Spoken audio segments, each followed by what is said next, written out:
वाहिगुरू जी का खालसा वाहिगुरू जी की फतेह। Punjabi audio book सुन रहे सारे ਸਰੋਤਿਆਂ ਨੂੰ मेरे ਮਨਿੰਦਰ कौर ਵੱਲੋਂ प्यार भरी सत श्री अकाल। सर्वोत्तम धर्म ग्रंथ आदि श्री गुरु ग्रंथ ਸਾਹਿਬ। ਅਸੀਂ ਇੱਥੇ वेद ਦਾ अनुवाद पढ़न लगे हाँ।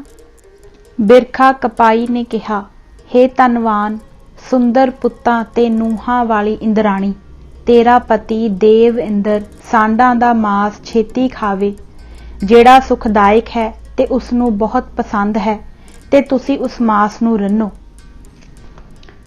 इंद्राणी दा उत्तर सी, इसे करके मेरा पति देवराज इंद्र सारे पुरुषां तों बल रूप ते बुद्धि विच उच्चा है।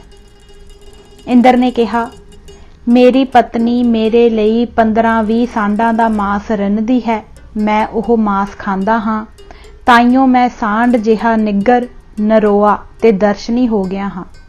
मेरियां दोवें कुखां मास ते शराब नाल डकियां रहिंदियां हन। इंद्राणी दा उत्तर सी, इसे करके मेरा पति देवराज इंद्र सारे पुरुषां तों बल रूप ते बुद्धि विच उच्चा है। इंद्र विजय काव्य विच उपरोक्त दोहां मंत्रां राहीं पंडित मधुसूदन जी बिहारी ने देवराज इंद्र नूं गऊ मास खाण वाला ते शराब दा प्रेमी दस्या है। महामंडलेश्वर स्वामी महेशरानंद जी ने अपनी पुस्तक चतुर्वर्णे भारत समीक्षा दे दूजे खंड विच उपरोक्त मंत्रां दा अनुवाद करदियां आलोचना कीती है कि यह इंद्र तां कोई तिब्बत वासी दैंतां दा राजा है ते देवराज इंद्र नहीं, क्योंकि देवते तां सात्विक ही हुंदे हन। मास ते मदरा नूं चंगा मनना तां उन्हां दे मन दी किरिया भी नहीं, क्योंकि अजिहियां शैयां दा हेज की आखे ते देवतापण की आखे। पर मैं सोचदा हां कि अजिहे मंत्रां बाझों वेदां दा की थुड़िया पिया सी। अजिहे मंत्र जनता नूं की लाभ पहुंचा सकते हैं? हाँ, केवल असुर बिरतियां नूं ठुमना दे सकते हैं। मैं तां इहो कहांगा कि इहो जिहे कुमंत्र वेदां नूं भ्रष्टण लई ही राक्ष कवियां ने रचे ते दर्ज कीते हैं। सिमरतियां।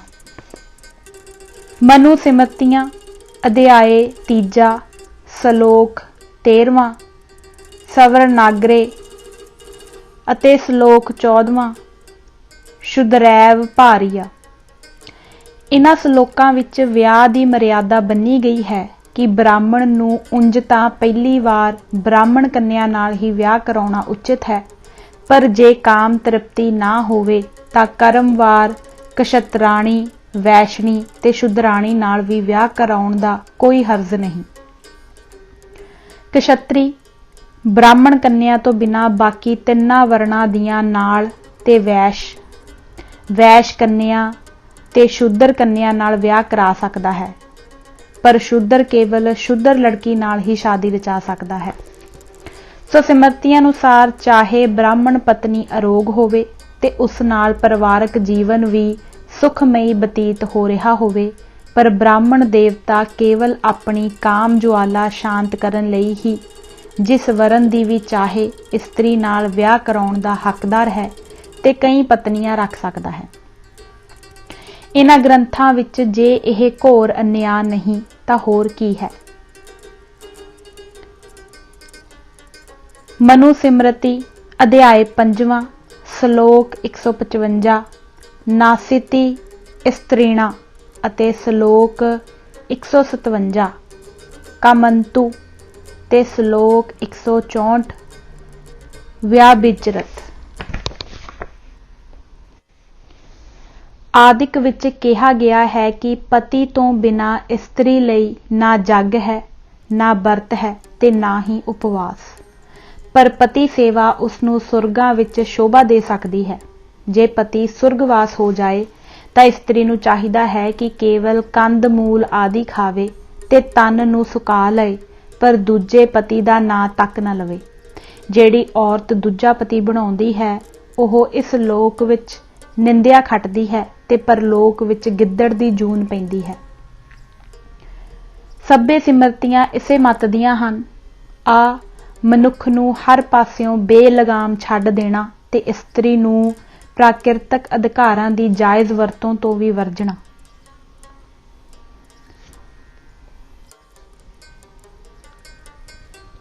ਵਿਪਰ ਸੈਵੇਵ ਤੇ ਸ਼ਲੋਕ 125। ਉੱਚੀ ਸ਼ਨਮਨ ਆਦ ਸ਼ਲੋਕ ਸ਼ੂਦਰ ਦਾ ਪਰਮ ਧਰਮ ਬ੍ਰਾਹਮਣਾਂ ਦੀ ਸੇਵਾ ਹੀ ਦੱਸਦੇ ਹਨ ਤੇ ਇਸ ਤੋਂ ਇਲਾਵਾ ਹੋਰ ਸਭ ਕਰਮ ਨਿਸਫਲ ਮੰਨਦੇ ਹਨ।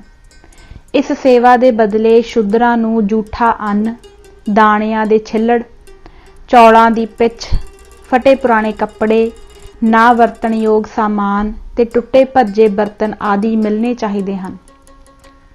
ਸਿਮਰਤੀਆਂ ਦੀ ਪੱਕੀ ਰਾਏ ਹੈ ਕਿ ਇਸਤਰੀ ਤੇ ਸ਼ੂਦਰ ਦੋਹਾਂ ਨੂੰ ਨਾ ਵੈਦਿਕ ਕਰਮ ਕਰਨ ਦਾ ਹੱਕ ਹੈ ਤੇ ਨਾ ਹੀ ਸਮਾਰਤ ਕਰਮਾਂ ਦਾ, ਕਿ ਇਸ ਤਰ੍ਹਾਂ ਦਾ ਕਰਮ ਵਿਧਾਨ ਇਸਤਰੀ ਤੇ ਸ਼ੂਦਰ ਜਾਤੀ ਉੱਪਰ ਕੀਤਾ ਨੰਗਾ ਜ਼ੁਲਮ ਨਹੀਂ, ਕਿ ਅਜਿਹੇ ਸ਼ਲੋਕਾਂ ਦੇ ਰਚਨਹਾਰ ਮਹਾਰਾਜ ਜੀ ਹਨ। ਅਜੇ ਜੇ ਹਨ ਤਾਂ ਕੀ ਉਹ ਰਿਸ਼ੀ ਅਖਵਾਉਣ ਦੇ ਹੱਕਦਾਰ ਹਨ। ਮਨੁ ਸਿਮਰਤੀ ਅਧਿਆਇ 5ਵਾਂ ਸ਼ਲੋਕ 18ਵਾਂ ਸਵਾਵਿੰਦ। ਅਜਿਹੇ ਬਚਨਾਂ ਵਿੱਚ ਸੰਕੇਤ ਹੈ ਕਿ 5 ਨਹੁਏ ਪਸ਼ੂਆਂ ਵਿੱਚੋਂ ਸੇ ਸ਼ਾਹੀ ਮੋਟੇ ਵਾਲਾਂ ਵਾਲੀ ਸੇ ਗੋ, ਗੈਂਡਾ, ਕਛੂ ਤੇ ਖਰਗੋਸ਼ ਖਾਣੇ ਉਚਿਤ ਹਨ। ਊਂਠ ਤੋਂ ਬਿਨਾਂ ਇੱਕ ਹਰੇ ਦੰਦਾਂ ਵਾਲੇ ਡੰਗਰ ਖਾਣ ਦਾ ਵੀ ਕੋਈ ਹਰਜ ਨਹੀਂ। ਇਸੇ ਅਧਿਆਏ ਦੇ ਸ਼ਲੋਕ 27, ਪ੍ਰੋਖਿੰਤ ਸ਼ਲੋਕ 32, ਕ੍ਰਿਤਵਾ ਸ਼ਲੋਕ 35, ਨਿਯੁਕਤ ਸਤੂ ਆਦਿ ਸ਼ਲੋਕਾਂ ਵਿੱਚ ਸਲਾਹ ਦਿੱਤੀ ਗਈ ਹੈ ਕਿ ਮੰਤਰਾਂ ਨਾਲ ਮਾਸ ਨੂੰ ਪਵਿੱਤਰ ਕਰਕੇ ਜਾਂ ਬ੍ਰਾਹਮਣਾਂ ਨੂੰ ਛਕਾ ਕੇ ਖਾ ਲੈਣਾ ਚਾਹੀਦਾ ਹੈ। ਮੁੱਲ ਖਰੀਦ ਕੇ, ਆਪ ਸ਼ਿਕਾਰ ਕਰਕੇ ਜਾਂ ਦੂਜੇ ਵੱਲੋਂ ਭੇਟ ਕੀਤੇ ਮਾਸ ਨੂੰ ਦੇਵਤਿਆਂ ਜਾਂ ਪਿੱਤਰਾਂ ਦੇ ਅਰਪਣ ਕਰਕੇ ਖਾਣ ਵਾਲੇ ਮਨੁੱਖ ਨੂੰ ਪਾਪ ਨਹੀਂ ਲੱਗਦਾ। ਇਹ ਵੀ ਫੈਸਲਾ ਦਿੱਤਾ ਗਿਆ ਹੈ ਕਿ ਯੱਗ ਆਦਿ ਕਰਮ ਕਰਨ ਸਮੇਂ ਜਿਹੜਾ ਕੋਈ ਮਾਸ ਨਹੀਂ ਖਾਂਦਾ ਉਹ ਮਰਨ ਉਪਰੰਤ 21 ਜਨਮ ਪਸ਼ੂ ਬਣਦਾ ਰਹਿੰਦਾ ਹੈ।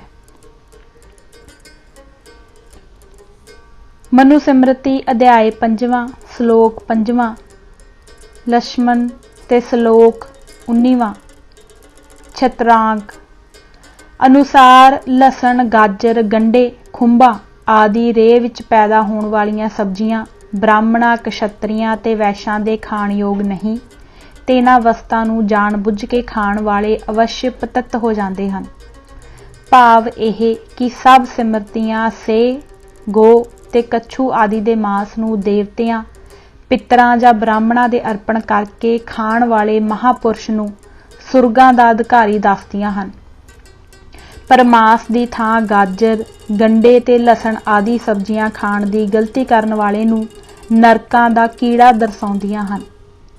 ਸਮਝ ਨਹੀਂ ਆਉਂਦੀ ਕਿ ਇਸ ਕਿਸਮ ਦੇ ਖਾਣ ਪਾਣ ਦਾ ਵਿਧਾਨ ਰਚ ਕੇ ਸਿਮਰਤੀਕਾਰਾਂ ਨੇ ਧਰਮ ਤੇ ਕੀ ਉਪਕਾਰ ਕੀਤਾ ਹੈ ਤੇ ਧਰਮ ਦਾ ਕਿਹੜਾ ਪਾਸਾ ਸੁੰਨਾ ਰਹਿ ਗਿਆ ਸੀ ਅਜਿਹੇ ਥੋਥੇ ਤੇ ਅਰਥਹੀਣ ਮੰਤਰਾਂ ਬਾਝੋਂ। ਮਹਾਭਾਰਤ ਮਹਾਭਾਰਤ ਵਣ ਪਰਵ ਅਧਿਆਇ 207, ਦਰੋਣ ਪਰਵ ਅਧਿਆਇ 67 ਅਤੇ ਸ਼ਾਂਤੀ ਪਰਵ ਅਧਿਆਇ 29 ਵਿੱਚ ਰਾਜਾ ਰੰਤੀ ਦੇਵ ਨੂੰ ਮਹਾਗੋ ਹੱਤਿਆਰਾ ਦੱਸਿਆ ਗਿਆ ਹੈ। ਪ੍ਰਾਚੀਨ ਭਾਰਤੀ ਸੰਸਕ੍ਰਿਤੀ ਵਿੱਚ ਹੋਰ ਭਾਵੇਂ ਕੁਝ ਕੁਰੀਤੀਆਂ ਕਦੇ ਪ੍ਰਚਲਿਤ ਰਹੀਆਂ ਹੋਣ, ਪਰ ਗਊ ਹੱਤਿਆ ਸ਼ਾਇਦ ਕਦੇ ਵੀ ਰਾਜ ਧਰਮ ਜਾਂ ਲੋਕ ਧਰਮ ਨਹੀਂ ਰਹੀ। ਗਊ ਪੂਜਾ ਤੇ ਗਊ ਰਕਸ਼ਾ ਭਾਰਤੀ ਧਰਮ ਵਿਧਾਨ ਦੇ ਪ੍ਰਮੁੱਖ ਅੰਗ ਰਹੇ ਹਨ। ਸੋ ਰਾਜੇ ਰੰਤੀ ਦੇਵ ਨੂੰ ਗਊ ਘਾਤਕ ਦੱਸਣਾ ਭਾਰਤ ਦੇ ਰਾਸ਼ਟਰੀ ਸੁਭਾਅ ਤੇ ਮਾਨ ਨੂੰ ਧੱਕਾ ਮਾਰਨਾ ਹੈ। ਤੰਤਰ ਸ਼ੈਵ ਤੇ ਸਾਕਤ ਤੰਤਰਾਂ ਅਨੁਸਾਰ ਤੰਤਰ ਵਿਸ਼ਵਾਸੀ ਲੋਕਾਂ ਦਾ ਭਰੋਸਾ ਹੈ ਕਿ ਸ਼ਿਵ ਤੇ ਸ਼ਕਤੀ ਦੋਵੇਂ ਬਿਨ ਮਾਸ ਤੇ ਮਦਰਾ ਪ੍ਰਸੰਨ ਨਹੀਂ ਹੋ ਸਕਦੇ। ਇਸੇ ਕਰਕੇ ਇਹਨਾਂ ਦੇ ਮੰਦਰਾਂ ਵਿੱਚ ਸ਼ਰਾਬ ਤੇ ਮਾਸ ਦਾ ਭੋਗ ਲੱਗਦਾ ਹੈ। ਪਰ ਮੈਨੂੰ ਤਾਂ ਇਉਂ ਲੱਗਦਾ ਹੈ ਕਿ ਬਾਮ ਮਾਰਗੀ ਬ੍ਰਾਹਮਣਾਂ ਨੇ ਆਪਣੇ ਖਾਣ ਪੀਣ ਲਈ ਹੀ ਇਹ ਢੰਗ ਘੜੇ ਹਨ।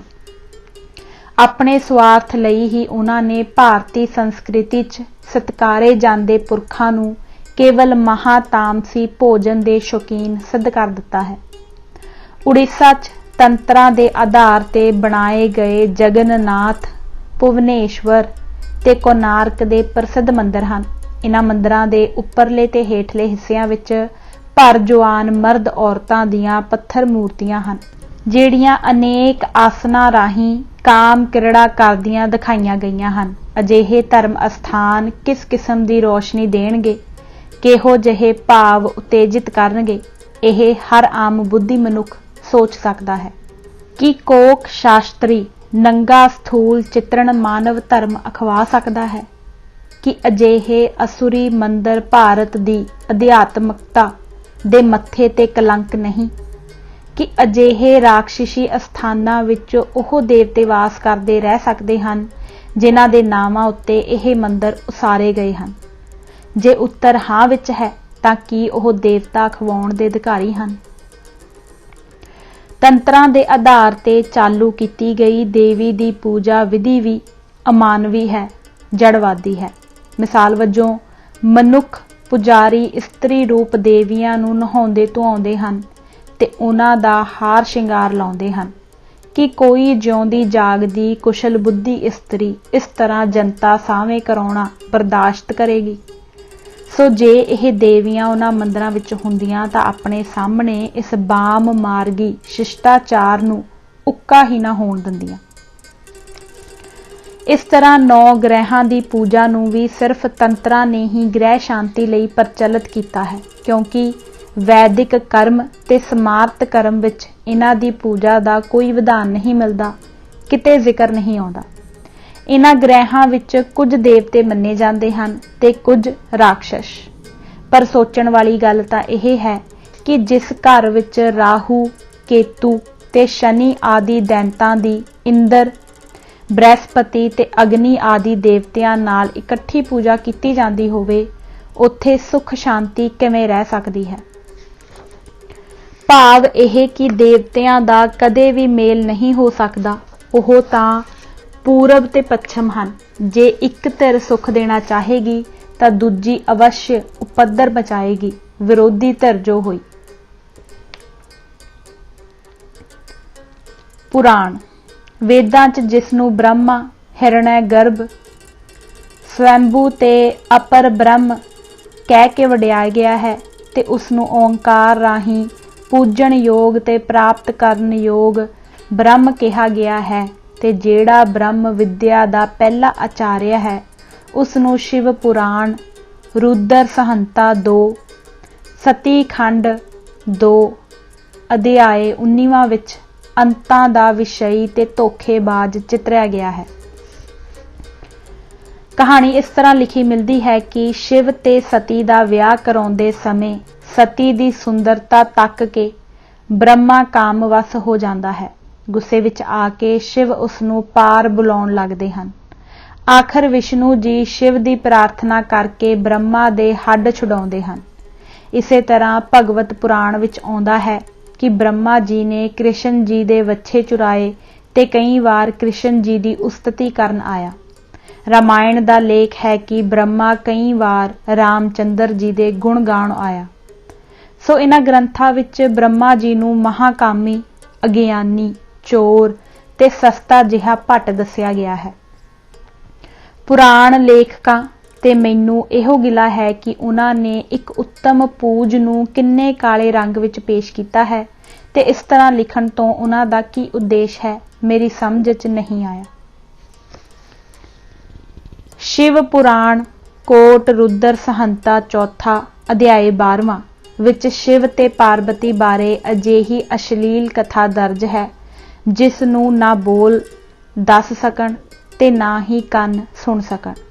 ਮੈਂ ਕਾਫੀ ਜਿਗਰਾ ਕਰਕੇ ਉਸ ਕਥਾ ਦਾ ਸੰਖੇਪ ਲਿਖਦਾ ਹਾਂ। ਦਾਰੂ ਨਾਂ ਦਾ ਜੰਗਲ, ਸ਼ਿਵ ਘੁੰਮ ਰਹੇ ਹਨ ਅਲਫ ਨੰਗੇ। ਰਿਸ਼ੀ ਪਤਨੀਆਂ ਦੀ ਪਰਵਾਹ ਨਾ ਕਰਦਿਆਂ ਕਾਮ ਤ੍ਰਿਪਤੀ ਦੇ ਚਾਹਵਾਨ। ਰਿਸ਼ੀ ਪਤਨੀਆਂ ਸ਼ਿਵ ਨੂੰ ਕਮਾਦ ਤੱਕ ਕੇ ਆਪ ਵੀ ਉਤੇਜਿਤ ਹੋਈਆਂ ਫਿਰਨ। ऋषि परत के आए तां को दृश तक के रोवान होए ते शिव नूं बेहयाई दे बदले नर अंग टुटण दा सराप दे दिता। नर अंग धरत ते डिग पिया ते उस विचों प्रचंड अग भड़क उठी ते त्रिलोकी लगी सड़न। सारे हाहाकार मच गई।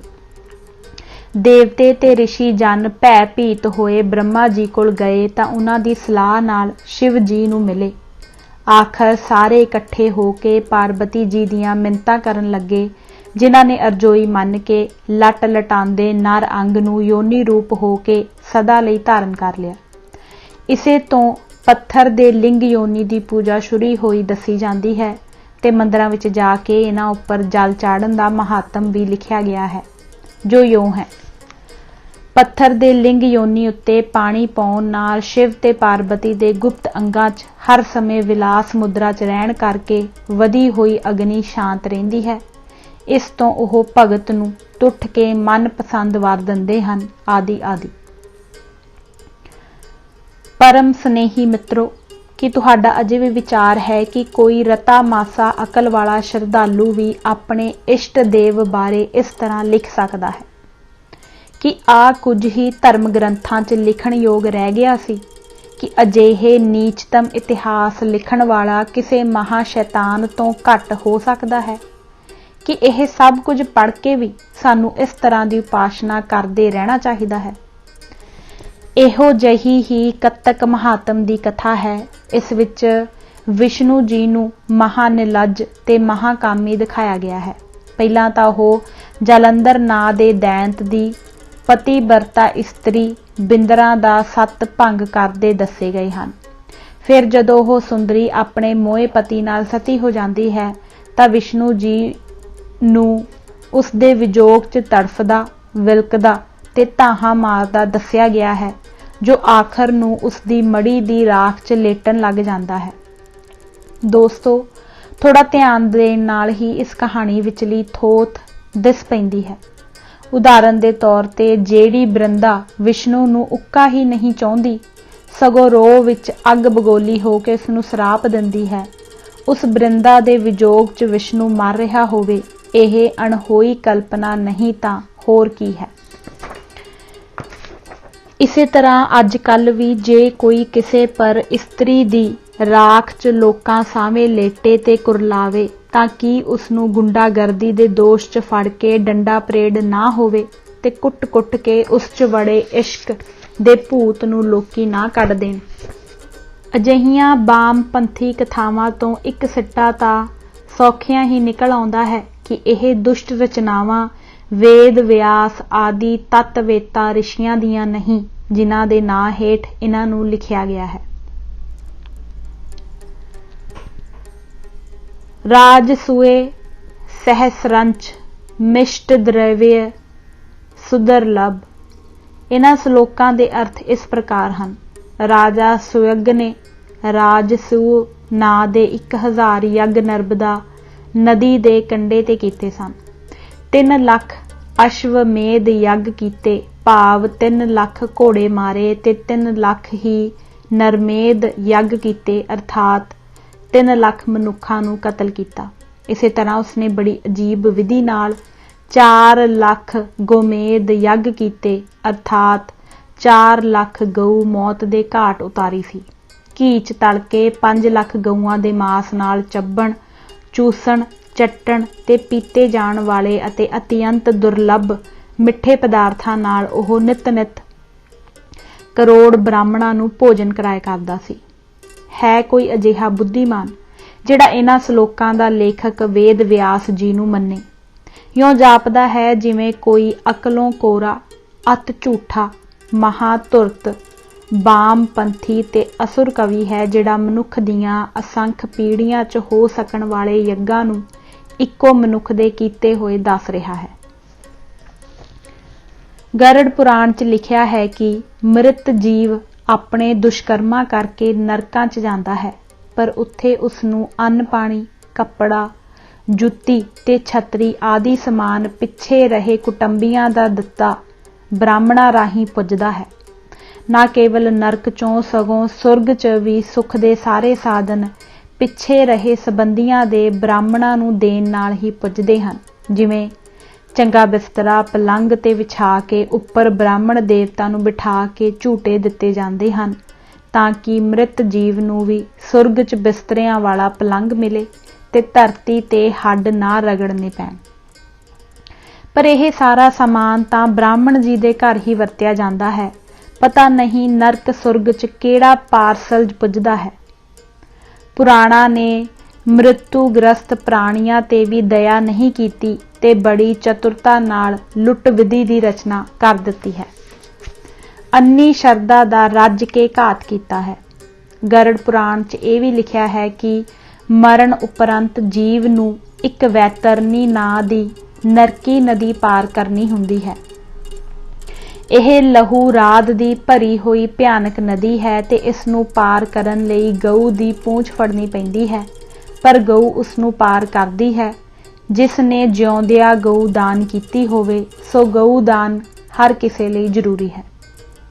ਪਰੰਤੂ ਇਸ ਭੈ ਭਰੀ ਕਥਾ ਦਾ ਮਹੱਲ ਥਾਂ ਥਾਂ ਤੋਂ ਤੜਕਿਆ ਨਜ਼ਰੀ ਆਉਂਦਾ ਹੈ। ਜੇ ਜਰਾ ਮਾਸਾ ਵੀ ਤਰਕ ਵਰਤੀਏ, ਮੰਨ ਲਵੋ ਦਾਨ ਕੀਤੀ ਗਊ ਵੈਤਰਨੀ ਪਾਰ ਕਰਾਉਂਦੀ ਹੈ, ਪਰ ਉਹ ਤਾਂ ਬ੍ਰਾਹਮਣ ਜੀ ਦੇ ਘਰ ਜਿਉਂਦੀ ਜਾਗਦੀ ਦੁੱਧ ਦੇ ਰਹੀ ਹੈ। ਜੇ ਮਰਨ ਵਾਲੇ ਪ੍ਰਾਣੀ ਨਾਲ ਹੀ ਸੁਰਗ ਸਿਧਾਰ ਜਾਂਦੀ ਤਾਂ ਮੰਨਿਆ ਜਾ ਸਕਦਾ ਸੀ ਕਿ ਉਹ ਮ੍ਰਿਤਕ ਨੂੰ ਪਾਰ ਕਰਨ ਲਈ ਨਾਲ ਹੀ ਚਲੀ ਗਈ ਹੈ। ਇਸ ਤੋਂ ਬਿਨਾਂ ਕੋਈ ਪਾਪੀ ਆਦਮੀ ਤਾਂ ਪਾਪ ਕਰਮਾਂ ਦਾ ਫਲ ਭੋਗਣ ਲਈ ਵੈਤਰਨੀ 'ਚ ਜਾ ਵੀ ਸਕਦਾ ਹੈ, ਪਰ ਗਊ ਵਿਚਾਰੀ ਨੇ ਤਾਂ ਕੋਈ ਪਾਪ ਨਹੀਂ ਕੀਤਾ। ਉਸ ਨੂੰ ਪੁਰਾਣਾਚਾਰੀਆਂ ਨੇ ਕਿਸ ਕਸੂਰ ਬਦਲੇ ਅਜਿਹੀ ਸਜ਼ਾ ਦਿੱਤੀ ਹੈ। ਅਜਿਹੇ ਧਰਮ ਵਿਧਾਨ ਸ਼ਰਧਾਲੂ ਜਨਤਾ ਨੂੰ ਲੁੱਟਣ ਦੇ ਹਿੱਲਿਆਂ ਤੋਂ ਬਿਨਾਂ ਹੋਰ ਕੁਝ ਨਹੀਂ ਕਹੇ ਜਾ ਸਕਦੇ। ਇਸੇ ਲਈ ਇਹ ਪਾਪਾਚਾਰੀ ਹਨ ਤੇ ਪੁੰਨ ਆਤਮਾ ਪ੍ਰਭੂ ਭਗਤਾਂ ਦੇ ਮਨਾਂ 'ਚ ਵੀ ਭੈ ਪੈਦਾ ਕਰਨ ਕਰਕੇ ਖਿਮਾ ਕਰਨ ਯੋਗ ਨਹੀਂ।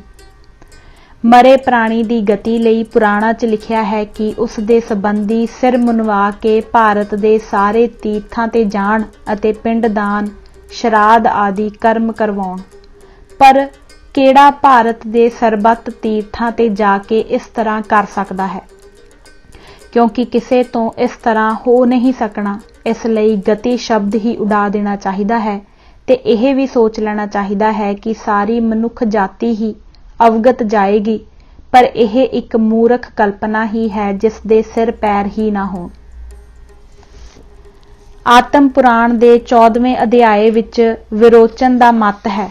ਇਸ ਮਤ ਨੂੰ ਉਹ ਛਾਂਦੋਗਯ ਉਪਨਿਸ਼ਦ ਦੇ 9ਵੇਂ ਅਧਿਆਏ ਤੇ ਆਧਾਰਿਤ ਦੱਸਦਾ ਹੈ ਕਿ ਵਿਧਰਮੀ ਭਾਵ ਆਪਣੇ ਧਰਮ ਨੂੰ ਛੱਡ ਕੇ ਦੂਜੇ ਧਰਮ ਨੂੰ ਗ੍ਰਹਿਣ ਕਰਨ ਵਾਲਾ ਜੀਵ ਮਰਨ ਉਪਰੰਤ ਸਦਾ ਲਈ ਸੌ ਜਾਂਦਾ ਹੈ ਤੇ ਅਨੰਤ ਕਾਲ ਪਿੱਛੋਂ ਬ੍ਰਹਮਾ ਜਾਂ ਖੁਦਾ ਹੀ ਉਸ ਨੂੰ ਉਠਾਲਦਾ ਹੈ। ਇਸੇ ਕਰਕੇ ਉਹ ਪਿਛਲੇ ਸੰਬੰਧੀਆਂ ਤੋਂ ਕੋਈ ਚੀਜ਼ ਨਹੀਂ ਮੰਗਦਾ। ਪਰ ਮ੍ਰਿਤਕ ਵਿੱਚ ਇੱਕ ਵਾਰ ਤਿਆਗੇ ਹੋਏ ਸਰੀਰ ਨੂੰ, ਜੋ ਅਨੰਤ ਕਾਲ ਵਿੱਚ ਤਾਂ ਧੂੜ ਬਣ ਚੁੱਕਿਆ ਹੁੰਦਾ ਹੈ, ਮੁੜ ਧਾਰਨ ਕਰ ਲੈਣ ਦੀ ਸਮਰੱਥਾ ਨਹੀਂ ਹੁੰਦੀ, ਕਿਉਂਕਿ ਜੇ ਹੁੰਦੀ ਤਾਂ ਮਰਦਾ ਹੀ ਕਿਉਂ। ਇੱਥੇ ਹੀ ਬਸ ਨਹੀਂ, ਪੁਰਾਣਾਚਾਰੀਆਂ ਨੇ ਭੋਲੀ ਭਾਲੀ ਜਨਤਾ ਉੱਤੇ ਆਪਣੇ ਬਾਮ ਮਾਰਗੀ ਵਿਧਾਨਾਂ ਦਾ ਫੌਲਾਦੀ ਪੰਜਾ ਪੱਕਾ ਕਰਨ ਲਈ ਅਨੇਕ ਮਿੱਥੀਆਂ ਕਥਾਵਾਂ ਵੀ ਰਚ ਦਿੱਤੀਆਂ ਹਨ ਤੇ ਇਹਨਾਂ ਕਥਾਵਾਂ ਦੇ ਨਾਇਕ ਬਣਾਏ ਹਨ ਰਾਜਾ ਦਸ਼ਰਥ ਵਰਗੇ ਧਰਮਾਤਮਾ ਤੇ ਰਾਜਾ ਜਨਕ ਜਿਹੇ ਤਤਵ ਗਿਆਨੀ, ਤਾਂ ਜੋ ਕੋਈ ਵੀ ਇਹਨਾਂ ਕਰਮ ਕਾਂਡਾਂ ਬਾਰੇ ਕਿੰਤੂ ਨਾ ਕਰ ਸਕੇ। ਉਦਾਹਰਣ ਵਜੋਂ ਇੱਕ ਥਾਂ ਲਿਖਿਆ ਹੈ ਕਿ ਰਾਜਾ ਦਸ਼ਰਥ ਨੇ ਸੁਰਗ ਤੋਂ ਆ ਕੇ ਗਿਆ 'ਚ ਸੀਤਾ ਜੀ ਦੇ ਦਾਨ ਕੀਤੇ ਰੇਤ ਦੇ ਪਿੰਨੇ ਖਾਧੇ ਸਨ ਤੇ ਭੀਸ਼ਮ ਪਿਤਾਮਾ ਦੇ ਪਿਤਾ ਸ਼ਾਂਤਨੂ ਨੇ ਸੁਰਗ ਤੋਂ ਆ ਕੇ ਜੌਆਂ ਦੇ ਆਟੇ ਦੇ ਪਿੰਨੇ ਖਾਧੇ ਸਨ। ਅਜਿਹੀਆਂ ਪੁਰਾਣਿਕ ਕਥਾਵਾਂ ਦਾ ਯਥਾਰਥ ਨਾਲ ਰੰਚਕ ਭਰ ਵੀ ਵਾਸਤਾ ਨਹੀਂ ਕਿ ਇਹ ਹਾਸੋਹੀਣੀ ਪਸ਼ੂਤਾ ਨਹੀਂ ਕਿ ਕੋਈ ਰਾਜਾ ਜਨਕ ਜਿਹੇ ਬ੍ਰਹਮਲੀਨ ਵਿਅਕਤੀਆਂ ਦੀ ਗਤੀ ਕਰਾਉਣ ਗਿਆ ਆਦਿ ਤੀਰਥਾਂ ਤੇ ਭਟਕਦਾ ਫਿਰੇ। ਪਰ ਜੇ ਅਸੀਂ ਸਾਰੀ ਦਲੀਲਬਾਜ਼ੀ ਨੂੰ ਇੱਕ ਲਾਂਭੇ ਰੱਖ ਕੇ ਮੰਨ ਲਈਏ ਕਿ ਇਹਨਾਂ ਸਿਮਰਤੀਆਂ ਤੇ ਪੁਰਾਣਾਂ ਦੀ ਬਾਣੀ ਸੱਚੀ ਹੈ, ਤਾਂ ਇਹ ਸੁੱਤੇ ਹੀ ਮੰਨਣਾ ਪਵੇਗਾ ਕਿ ਇਹ ਬਾਣੀ ਆਪਣੇ ਉਪਾਸ਼ਕਾਂ ਦੇ ਮ੍ਰਿਤ ਜੀਵਾਂ ਦੀ ਗਤੀ ਹੋਣਾ ਬਰਦਾਸ਼ਤ ਨਹੀਂ ਕਰ ਸਕਦੀ। क्योंकि उन्हां दी गति उन्हां दे अपने कर्मां दे अधीन नहीं, सगों उसदे पिछलियां 7 जां वध पीढ़ियां दे वस है। मनु सिमरती अध्याय 5 श्लोक 64। सपिंडता तू अनुसार शरीर दा संबंध 7वीं पीढ़ी च जाके मुकदा है ते समानोदक ਉਹ रिश्तेदार जिसनों तरपण च दिता पानी मिले संबंध 14वीं पीढ़ी च जाके जन्म ते नाओ दा पता मिट जाण ते खत्म हुंदा है।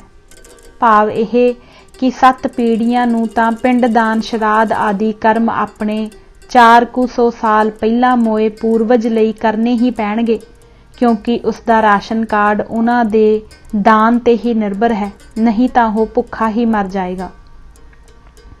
उसनूं जल तां सदा पिछले संबंधी ही पहुँचाउंदे रहिंदे हन। सो ब्रह्म ज्ञानी मरे, महायोगी ऋषि मुनि ईश्वर भगत मरे जां कोई सन्यासी, उस लई पार्वण श्राद्ध ते नारायणी बली आदि कर्म करने ही पैणगे। जे नहीं करांगे तां वैतरनी ठाठा मार रही है, क्योंकि इन्हां बाम मार्गी ब्राह्मणां लई ना किसी ज्ञान योग का कोई महत्व है ते ना ही भगती योग जां सन्यास का। इन्हां ने किसी नूं नहीं बख्शिया। सन्यासी दा भी द्वादशी नूं श्राद्ध करना लिखिया है, क्योंकि इन्हां दे शब्दकोश विच विदेह मुक्त शब्द ही नहीं। इसे करके यह सन्यासी दी भी समाध बनाउंदे हन, उसनूं भोग लाउंदे ते सालाना श्राद्ध करदे हन। हैरानी की गल तां यह है कि यह भद्र पुरुष सन्यासी नूं ब्रह्मलीन होया भी मानते हैं ते उस राही अनेक कामनावां दी सिद्धि हो जाना भी दसते हैं, पर अजिहे संकल्प नूं स्वै विरोधी होण करके बाम पंथी ही कहना पवेगा। इस पौराणिक कर्मकांड ने जिथे अज्ञानमयी टिंबवाद नूं स्वार्थ लई रच के अनर्थ कीता है, उत्थे तत्विक मंत्र दृष्टा ऋषियां दे विवेकमई विचारां नूं भी जनता विच पुज्जणों रोकिया है। हेठां असीं कुछ शुत्री बचन लिखण दी खुशी लै रहे हां, जिसनूं पढ़ के विचारवान व्यक्ति आप ही अंदाजा ला लैण कि यथारथ नूं पुराणाचारियां ते सिमृतिकारां ने किवें भ्रष्टिया है। शिशुपति च जीव दा स्वरूप। अरुण दे पुत्र उदालक ने अपने पुत्र स्वैत केतु नूं कहा, हे वत्स, तू मैथों सुपनात नूं चंगी तरह समझ लै। जिस अवस्था च यह पुरुष सुत्ता कहा जाता है, उसे वेले हे प्यारे यह सत नाल मिल जाता है, भाव अपने स्वरूप नूं प्राप्त हो जाता है। इसे करके इसनूं स्वैपित कहंदे हन, क्योंकि यह स्वै अपने नूं अपीत प्राप्त हो जाता है।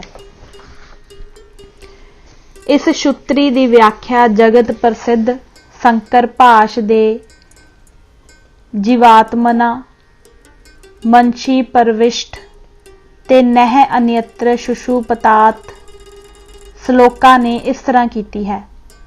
नाम रूप नूं प्रगट करन लई मन च जीव रूप हो के आया परमात्मा मन ना वाले जीव रूप नूं त्याग के अपने स्वरूप नूं प्राप्त हो जाता है। इस प्रकार भाष ने मन नूं ही जीव मन्निया है।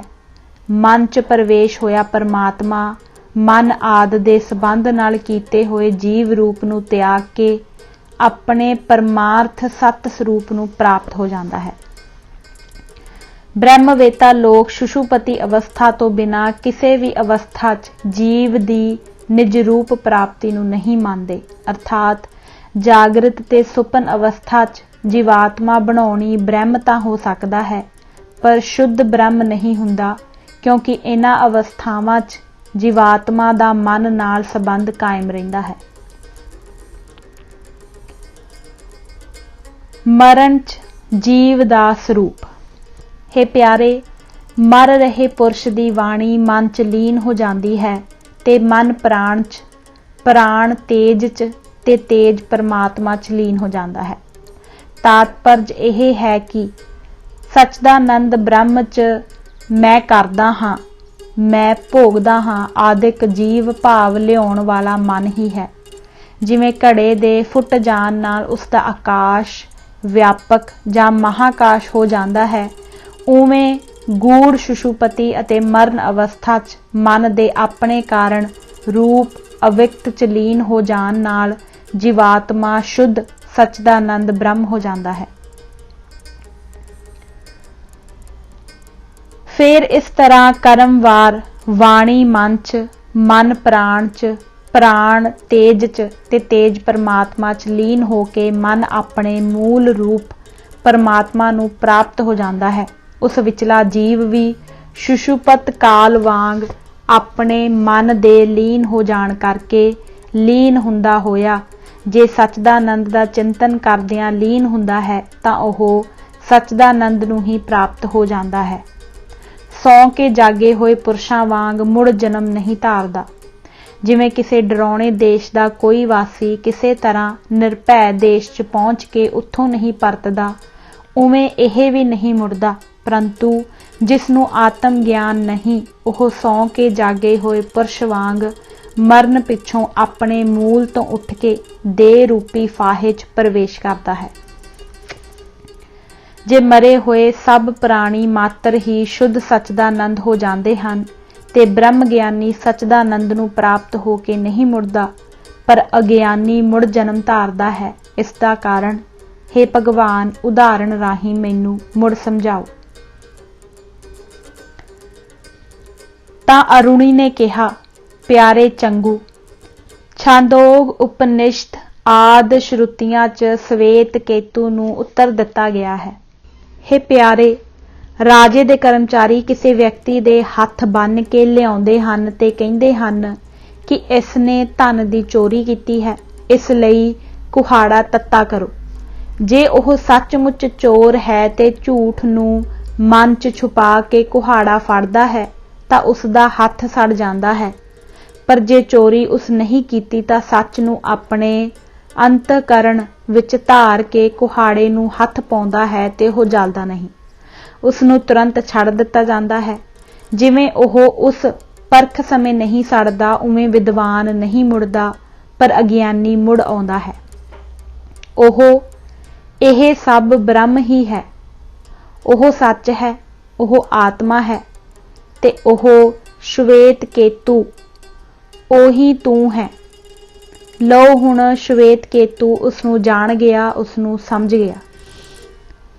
ਜਿਵੇਂ ਉਸ ਸੱਚੇ ਵਿਅਕਤੀ ਦਾ ਹੱਥ ਅੰਦਰ ਸੱਚਾਈ ਹੋਣ ਕਾਰਨ ਤਪਦੇ ਕੁਹਾੜੇ ਨੂੰ ਫੜਨ ਸਮੇਂ ਨਹੀਂ ਸੜਦਾ, ਉਵੇਂ ਦੇਹਾਂਤ ਸਮੇਂ ਸਚਦਾਨੰਦ ਬ੍ਰਹਮ 'ਚ ਨਿਸ਼ਠਾ ਵਾਲੇ ਅਤੇ ਉਸ ਤੋਂ ਭਿੰਨ ਝੂਠੀ ਵਸਤੂ 'ਚ ਨਿਸ਼ਠਾ ਰੱਖਣ ਵਾਲੇ ਪੁਰਸ਼ ਦੀ ਬ੍ਰਹਮ ਦੀ ਪ੍ਰਾਪਤੀ 'ਚ ਸਮਾਨਤਾ ਹੋਣ ਤੇ ਵੀ ਆਤਮ ਗਿਆਨੀ ਤਾਂ ਬਾਘ ਜਾਂ ਦੇਵਤਾ ਆਦਿ ਦੇ ਸਰੀਰ ਧਾਰਨ ਲਈ ਨਹੀਂ ਮੁੜਦਾ, ਪਰ ਅਗਿਆਨੀ ਵਿਕਾਰ ਰੂਪ ਝੂਠ 'ਚ ਨਿਸ਼ਠਾ ਹੋਣ ਕਾਰਨ ਆਪਣੇ ਕਰਮ ਤੇ ਵਾਸ਼ਨਾ ਦਾ ਪ੍ਰੇਰਿਆ ਮੁੜ ਬਾਘ ਜਾਂ ਦੇਵਤਾ ਆਦਿ ਜੂਨੀਆਂ ਨੂੰ ਪ੍ਰਾਪਤ ਹੁੰਦਾ ਹੈ।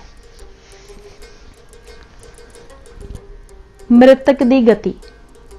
ਮਰਦੇ ਸਾਰ ਹੀ ਜੀਵਾਤਮਾ ਸੁਸ਼ੁਪਤ ਅਵਸਥਾ ਵਾਂਗ ਸੁਖ ਦੁੱਖ ਰੂਪੀ ਵਿਸ਼ੇਸ਼ ਗਿਆਨ ਤੋਂ ਰਹਿਤ ਹੋ ਕੇ ਅੰਤਰਿਕਸ਼ 'ਚ ਸੌਂਦਾ ਹੋਇਆ ਆਪਣੇ ਸ਼ੁਭ ਅਸ਼ੁਭ ਕਰਮਾਂ ਤੋਂ ਪ੍ਰੇਰਿਤ ਹੋ ਕੇ ਕਰਮਵਾਰ ਬੱਦਲ, ਬਰਖਾ, ਅੰਨ, ਪੁਰਸ਼, ਵਿਰਜ ਤੇ ਇਸਤਰੀ 'ਚ ਜਾ ਕੇ ਸਥੂਲ ਸਰੀਰ ਧਾਰਨ ਕਰਦਾ ਹੈ।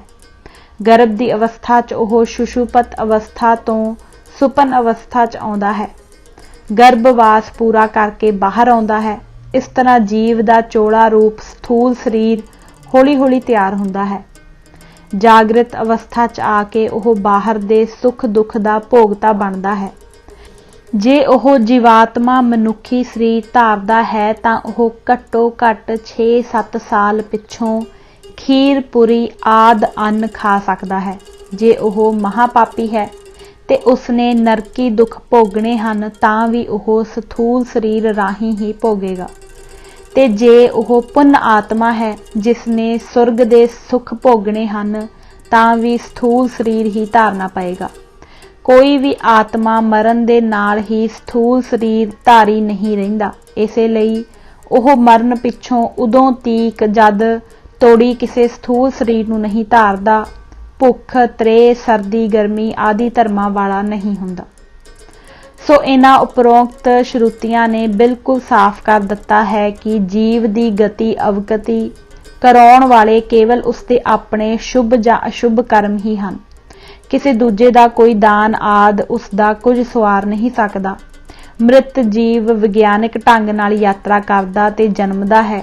ਵੈਤਰਨੀਆਂ ਉਸ ਦੇਹ ਰਹਿਤ ਨੂੰ ਕੁਝ ਨਹੀਂ ਕਹਿ ਸਕਦੀਆਂ। ਪੁਰਾਣਵਾਦ ਨਿਰਾ ਖਾਣਵਾਦ ਤੇ ਮਿਥਿਆਵਾਦ ਹੈ। ਛਾਂਦੋਗ ਉਪਨਿਸ਼ਦ ਵਾਲਾ ਮਤ ਹੀ ਗੁਰੂ ਬਾਣੀ ਦਾ ਜਾਪਦਾ ਹੈ, ਜਿਸ ਨੂੰ ਮੈਂ ਸਰਵੋਤਮ ਬਾਣੀ ਮੰਨਦਾ ਹਾਂ।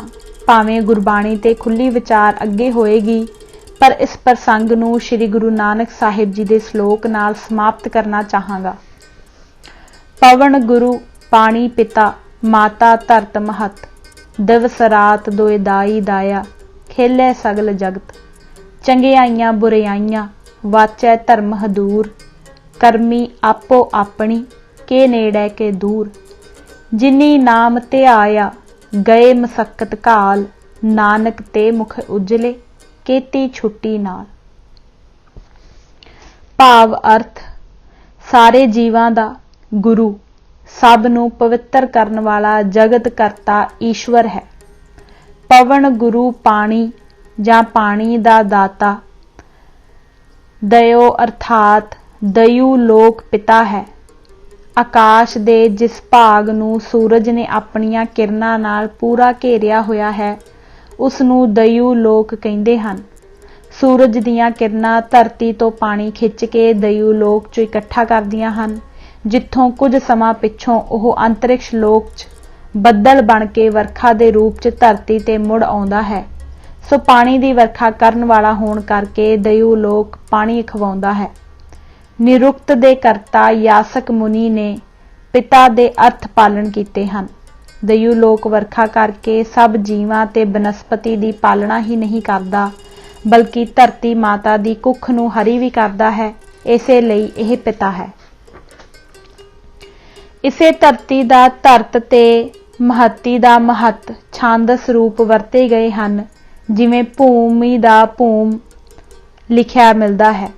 ਮਾਤਾ ਦਾ ਅਰਥ ਨਿਰਮਾਤਾ ਹੀ ਹੈ, ਕਿਉਂਕਿ ਧਰਤੀ ਅੰਨ ਫਲ ਆਦਿ ਨਾਲ ਜੜ ਚੇਤਨ ਸਾਰੇ ਦੇ ਧਾਰੀਆਂ ਦੇ ਸਰੀਰਾਂ ਨੂੰ ਸਿਰਜਦੀ ਤੇ ਡੋਲਦੀ ਹੈ। ਇਸੇ ਲਈ ਮਾਂ ਹੈ। ਮਾਤਾ ਸਦਾ ਪੂਜਣਯੋਗ ਹੁੰਦੀ ਹੈ, ਇਸੇ ਕਰਕੇ ਮਹੱਤ ਕਿਹਾ ਗਿਆ ਹੈ। ਰਿਗਵੇਦ ਵਿੱਚ ਮਮਤਾ ਦੇ ਪੁੱਤਰ ਦੀਰਘਤਮਾ ਰਿਸ਼ੀ ਨੇ ਵੀ ਦਇਓ ਲੋਕ ਨੂੰ ਪਿਤਾ ਤੇ ਧਰਤੀ ਨੂੰ ਪੂਜ ਮਾਂ ਦੱਸਿਆ ਹੈ।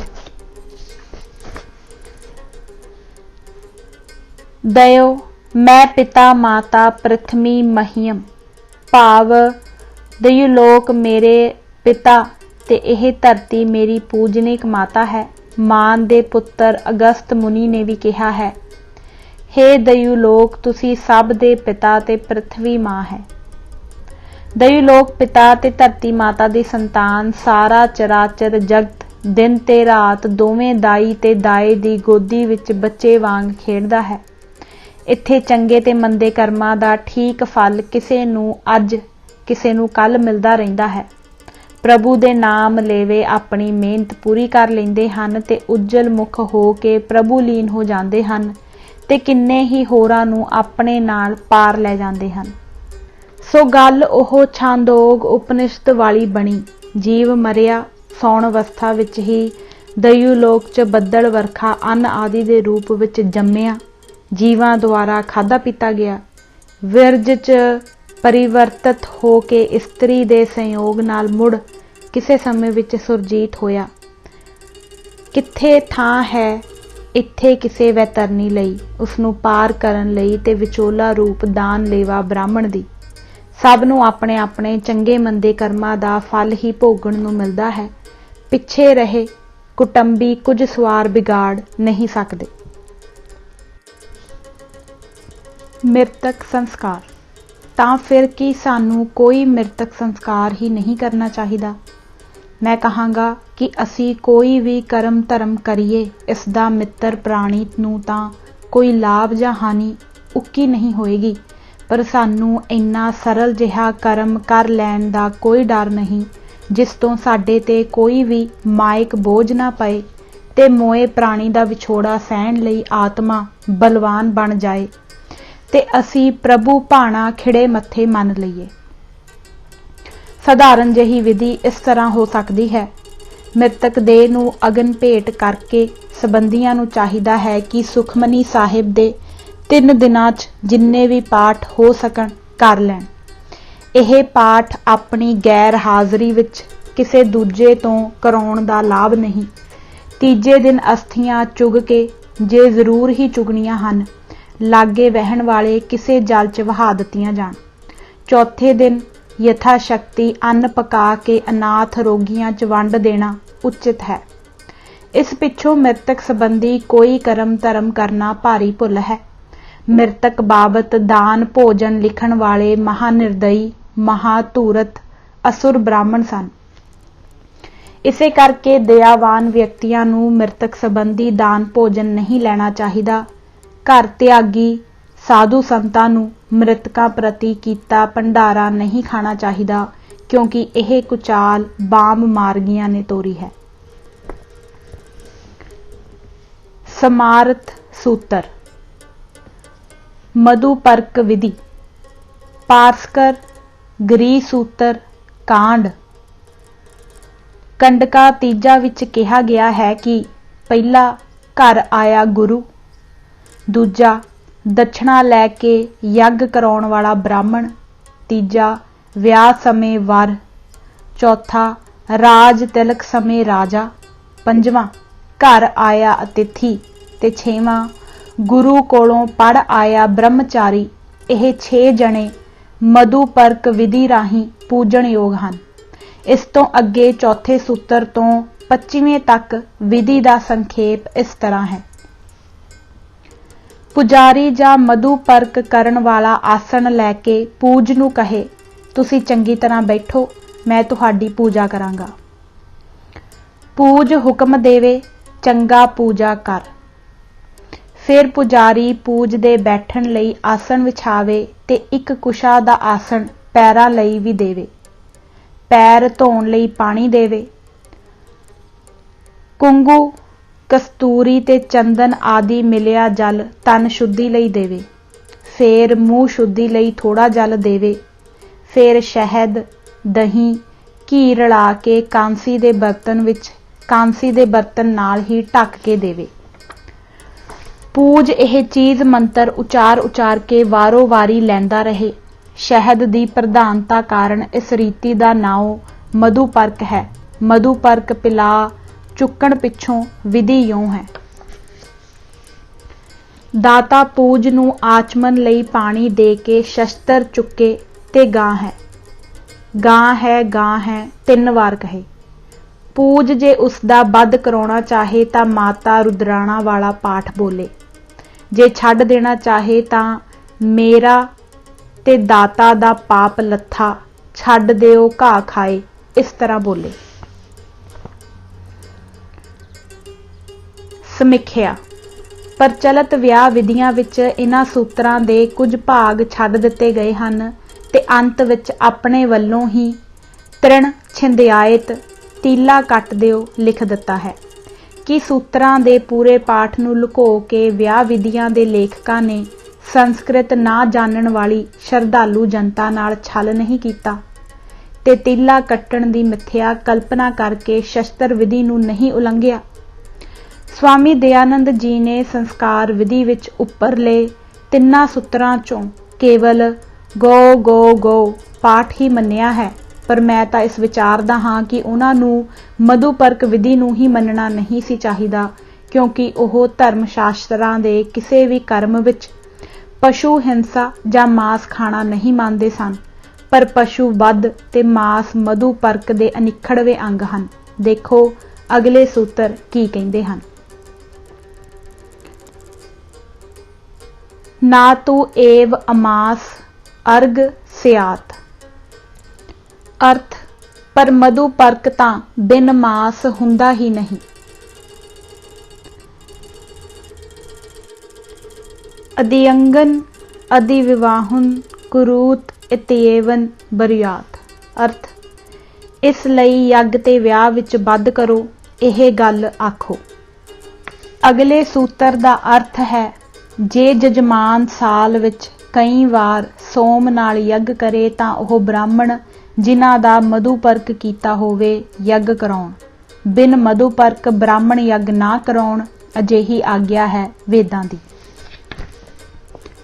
इस तो अगले सूत्र का अर्थ है, विआह समय सप्तवदी हो जाण पिछों उस विआहता नूं जितेंद्री बलवान पुरुष चुक के अगन कुंड दे पूरब जां उत्तर पासे चित्रां नाल सजे कमरे च लाल बल्द दी खल उत्ते बिठावे।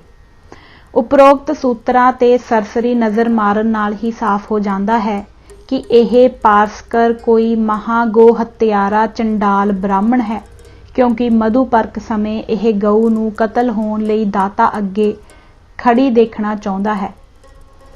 इसने 29वें सूत्र राही कहा है कि गऊ मास तो बिना मधुपर्क नहीं हुंदा, ते 30वें सूत्र च कहा है कि यज्ञ ते विआह च गऊ बध लाजमी है, ना करना उचित नहीं। 31वें सूत्र च आदेश दिता है, हे यज्ञ कराउण वाले ब्राह्मणों, हर सोम यज्ञ च जदों तक जजमान तुहानू दही घी ते शहद मिला के ना पिलावे ते गऊ मार के उसका मांस ना खुआवे, उदों तक तुसी उस जजमान का यज्ञ ना कराउणा। यह है वेद की आग्या। भाव तुहानू वेद की आग्या का पालन करना चाहिदा है। वर्तमान युग के ब्राह्मणों ने इसे पारस्कर नूं अपना गुरु मन्निया होया है, क्योंकि उसके सूत्रां के आधार ते ही सारियां वर्तमान विआह पद्धतियां सिरजियां गईयां हन। प्रिय बंधुओ, कि तुसी अजिहे चंडाल शास्त्रां दे अनुयायी बने रहना चाहुंदे हो? विआह संस्कार। वर्तमान स्थिति विच मेरी तां राय है कि कन्या ते वर दोहां पासियां दे साख संबंधी गुरुद्वारे जाके जां घर ही श्री गुरु ग्रंथ साहिब जी की हजूरी विच विआह की अरदास करवा लैण। इहो सर्वोत्तम विआह संस्कार है, क्योंकि किसी भी गुरुद्वारे विच जां गुरु ग्रंथ साहिब जी की हजूरी विच मांस आदि प्रसाद नहीं चढ़दा, ना चाढ़िया जा सकता है, ते ना ही गुरु शब्दां विच किते गऊ हत्या आदि अधर्मां दा उल्लेख है। सगों इत्थे तां तुसी आत्म रस च विभोर हो जांदे हो। जदों थां पर थां अजिहे महावाक कंनी पैंदे हन अते संसारक ते अध्यात्मक मंडलां विच सही सेध देण योग लावां अते आनंद साहिब जी का पावन पाठ हुंदा है। सब गोबिंद है, सब गोबिंद है, गोबिंद बिन नहीं कोई।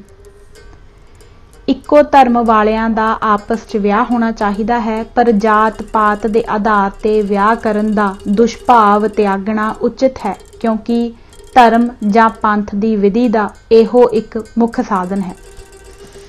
श्री गुरु ग्रंथ साहिब जी दी सर्वोत्तमता। पहले अध्यायावां विच भारत के प्राचीन धर्म ग्रंथां विचले वामपंथी विचारां वल कुछ संकेत किए गए हैं, जिन्हां दा भाव इन्हां धर्म पुस्तकां दी निरार्थकता सिद्ध करना भी सी ते इह दसना भी कि जिस समाज दियां पथ प्रदर्शक अजिहियां बाणियां होणगियां, ओह समाज केवल पशु समाज ही हो सकता है ते मानव समाज जां देव समाज तां बिल्कुल नहीं। इस तो पहला कि गुरु ग्रंथ साहिब जी की सर्वोत्तमता दर्शाउण लई कुछ संकेत दिते जाण, मैं समुचे रूप च ही यह कह देना चाहुंदा हां, चर्चा हो चुके दोषां नूं इस महान ग्रंथ च कोई थां नहीं दिती गई, सगों अजिहे कल्याणकारी तत्तां दी कई थां तिखी आलोचना नज़री पैंदी है। यह महा कल्याणकारी वाणी है, क्योंकि इसका सद उपदेश मनुख जाति दे किसे एक वर्ग लई नहीं, सगों समूह मानवता लई है।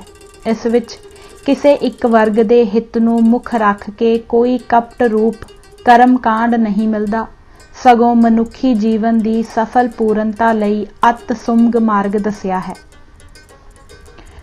नानक सतगुर भेटीऐ पूरी होवै जुगत, हसंदियां खिलंदियां पैनंदियां खावंदियां विचे होवै मुक्त। ਜੇ ਇਹ ਕਹੀਏ ਕਿ ਇਸ ਇੱਕ ਨਿੱਕੇ ਜਿਹੇ ਅਧਿਆਏ ਵਿੱਚ ਇਸ ਵਿਸ਼ਾਲ ਗਿਆਨ ਸਾਗਰ ਦੀਆਂ ਸਾਰੀਆਂ ਪਰਉਪਕਾਰੀਆਂ ਲਹਿਰਾਂ ਤੇ ਝਾਤ ਪੁਆਈ ਜਾ ਸਕੇਗੀ, ਇਹ ਵੀ ਅਸੰਭਵ ਹੈ। ਕੇਵਲ ਸੰਖੇਪ ਯਤਨ ਇਹ ਹੈ ਕਿ ਇਸ ਮਹਾਬਾਣੀ ਦੇ ਤੱਤ ਰੂਪ ਗੁਰੂ ਮੰਤਰ ਜਾਂ ਮੂਲ ਮੰਤਰ ਦੀ ਵਿਆਖਿਆ ਕਰ ਦਿੱਤੀ ਜਾਵੇ ਤੇ ਉਹ ਖਾਮੀਆਂ ਜਿਨ੍ਹਾਂ ਦਾ ਉਲੇਖ ਪੁਰਾਣਾ ਤੇ ਸਿਮਰਤੀਆਂ 'ਚ ਹੋਇਆ ਹੈ ਉਹਨਾਂ ਬਾਰੇ ਗੁਰਮਤਿ ਕੀ ਹੈ ਦੱਸ ਕੇ ਕੁਝ ਅਜਿਹੀਆਂ ਸ਼ੰਕਾਵਾਂ ਵੀ ਵਿਚਾਰੀਆਂ ਜਾਣ ਜਿਨ੍ਹਾਂ ਬਾਰੇ ਕਈ ਵਿਦਵਾਨ ਪਾਠਕ ਬਹਿਸਾਂ ਕਰਦੇ ਰਹਿੰਦੇ ਹਨ, ਤਾਂ ਜੋ ਇਹ ਚਰਚਾ ਗੁਰੂ ਆਸ਼ੇ ਨੂੰ ਨਿਖਾਰ ਕੇ ਪਾਠਕਾਂ ਅੱਗੇ ਰੱਖਣ 'ਚ ਸਹਾਈ ਹੋਵੇ। ਗੁਰੂ ਮੰਤਰ ਇੱਕ ਓੰਕਾਰ ਸਤਨਾਮ ਕਰਤਾ ਪੁਰਖ ਨਿਰਭਉ ਨਿਰਵੈਰ ਅਕਾਲ ਮੂਰਤ ਅਜੂਨੀ ਸੈਭੰ ਗੁਰ ਪ੍ਰਸਾਦ। ਭਾਵ ਅਰਥ ਪਰਮਾਤਮਾ ਦਾ ਇੱਕ ਓੰਕਾਰ ਹੀ ਮੁੱਖ ਨਾਉ ਹੈ। ਗੁਰੂ ਗ੍ਰੰਥ ਸਾਹਿਬ ਜੀ ਵਿੱਚ ਥਾਂ ਥਾਂ ਇੱਕ ਓੰਕਾਰ ਸਤਿਗੁਰ ਪ੍ਰਸਾਦ ਮੰਤਰ ਰਾਹੀਂ ਓੰਕਾਰ ਦਾ ਹੀ ਉਚਾਰਨ ਮਿਲਦਾ ਹੈ। ਵੇਦ ਆਦਿ ਧਰਮ ਗ੍ਰੰਥਾਂ ਵਿੱਚ ਵੀ ਓੰਕਾਰ ਨੂੰ ਪ੍ਰਭੂ ਦਾ ਪ੍ਰਧਾਨ ਨਾਉ ਮੰਨਿਆ ਗਿਆ ਹੈ ਤੇ ਇਹ ਓੰਕਾਰ ਨਾਂ ਵਾਲਾ ਬ੍ਰਹਮ ਸ੍ਰਿਸ਼ਟੀ ਦਾ ਕਰਤਾ ਹੈ, ਸਦਾ ਪੂਰਨ ਹੈ, ਭੈ ਵਿਹੀਣ, ਸ਼ਤਰੂ ਰਹਿਤ, ਅਮਰ, ਸਤ ਰੂਪ, ਗਿਆਨਮय ਤੇ ਪਰਮ ਆਨੰਦ ਰੂਪ ਹੈ। ਵਿਸ਼ੇਸ਼ ਵਿਚਾਰ। ਇਹ ਮੰਤਰ ਪ੍ਰਭੂ ਦੇ ਨਾਉ ਅਤੇ ਸਰੂਪ ਦੇ ਸਿਮਰਨ ਲਈ ਬਣਿਆ ਤਦੇ ਕਿਹਾ ਜਾ ਸਕਦਾ ਹੈ ਜੇ ਗੁਰ ਪ੍ਰਸਾਦ ਦਾ ਅਰਥ ਪਰਮ ਆਨੰਦ ਸਰੂਪ ਕੀਤਾ ਜਾਵੇ। ਜੇ ਇਸ ਦਾ ਅਰਥ ਗੁਰੂ ਦੀ ਕਿਰਪਾ ਨਾਲ ਕੀਤਾ ਜਾਵੇ ਜਿਵੇਂ ਕਿ ਕੁਝ ਵਿਦਵਾਨ ਕਰਦੇ ਹਨ, ਤਦ ਮੂਲ ਮੰਤਰ ਸੈਭੰਗ ਤੇ ਹੀ ਮੁੱਕ ਜਾਏਗਾ, ਕਿਉਂਕਿ ਇਹਨਾਂ ਅਰਥਾਂ ਨਾਲ ਪ੍ਰਭੂ ਦਾ ਕੋਈ ਗੁਣ ਆਦਿ ਨਹੀਂ ਦੱਸਿਆ ਗਿਆ, ਸਗੋਂ ਸਿੱਖਿਆ ਦਿੱਤੀ ਗਈ ਹੈ ਕਿ ਸੈਭੰਗ ਤੱਕ ਕਿਹਾ ਗਿਆ ਪ੍ਰਭੂ ਗੁਰੂ ਦੀ ਕਿਰਪਾ ਨਾਲ ਮਿਲਦਾ ਜਾਂ ਜਾਣਿਆ ਜਾਂਦਾ ਹੈ। ਸੋ ਇਹ ਪਦ ਪੜ੍ਹਨ ਦੀ ਕੋਈ ਮਹੱਤਤਾ ਨਹੀਂ ਰਹੇਗੀ, ਬਲਕਿ ਜਾਪਕ ਹੀ ਗੁਰੂ ਬਣ ਬੈਠੇਗਾ। ਪਰ ਮੈਂ ਸਮਝਦਾ ਹਾਂ ਕਿ ਇੱਕ ਓੰਕਾਰ ਤੋਂ ਗੁਰ ਪ੍ਰਸਾਦ ਤੱਕ ਕੇਵਲ ਮੰਤਰ ਹੀ ਹੈ ਤੇ ਇਸ ਮੰਤਰ ਨੂੰ ਜਪਣ ਦੀ ਸਿੱਖਿਆ ਅੱਗੇ ਜਪ ਕਹਿ ਕੇ ਦਿੱਤੀ ਲੱਗਦੀ ਹੈ, ਜੋ ਆਰੰਭ ਹੋਣ ਵਾਲੀ ਬਾਣੀ ਦਾ ਨਾਉ ਜਾਂ ਸਿਰਲੇਖ ਵੀ ਕਿਹਾ ਜਾਂਦਾ ਹੈ। ਇਸ ਲਈ ਗੁਰਪ੍ਰਸਾਦ ਦਾ ਅਰਥ ਇੱਥੇ ਪਰਮ ਆਨੰਦ ਸਰੂਪ ਹੀ ਕਰਨਾ ਉਚਿਤ ਹੈ। ਗੁਰ ਮੰਤਰ ਦਾ ਸੰਖੇਪ ਰੂਪ। ਇੱਕ ਓੰਕਾਰ ਸਤਿਗੁਰ ਪ੍ਰਸਾਦ। ਅਰਥ ਇੱਕ ਇਕੱਲਾ, ਓੰਕਾਰ ਰੱਖਿਅਕ, ਸਤ ਭੂਤ ਭਵਿੱਖ ਤੇ ਵਰਤਮਾਨ ਤਿੰਨਾਂ ਕਾਲਾਂ ਵਿੱਚ ਇੱਕ ਰਸ ਰਹਿਣ ਵਾਲਾ, ਗੁਰ ਮਹਾਚੇਤਨ ਜਾਂ ਗਿਆਨ ਪੁੰਜ ਜਾਂ ਅਗਿਆਨ ਨਾਸ਼ਕ, ਪ੍ਰਸਾਦ ਸੁਖ ਰੂਪ ਜਾਂ ਆਨੰਦ ਸਰੂਪ। ਭਾਵ ਅਰਥ ਓੰਕਾਰ ਨਾਂ ਵਾਲਾ ਪ੍ਰਭੂ ਇੱਕ ਹੈ ਤੇ ਉਹ ਸਚਦਾਨੰਦ ਸਰੂਪ ਹੈ।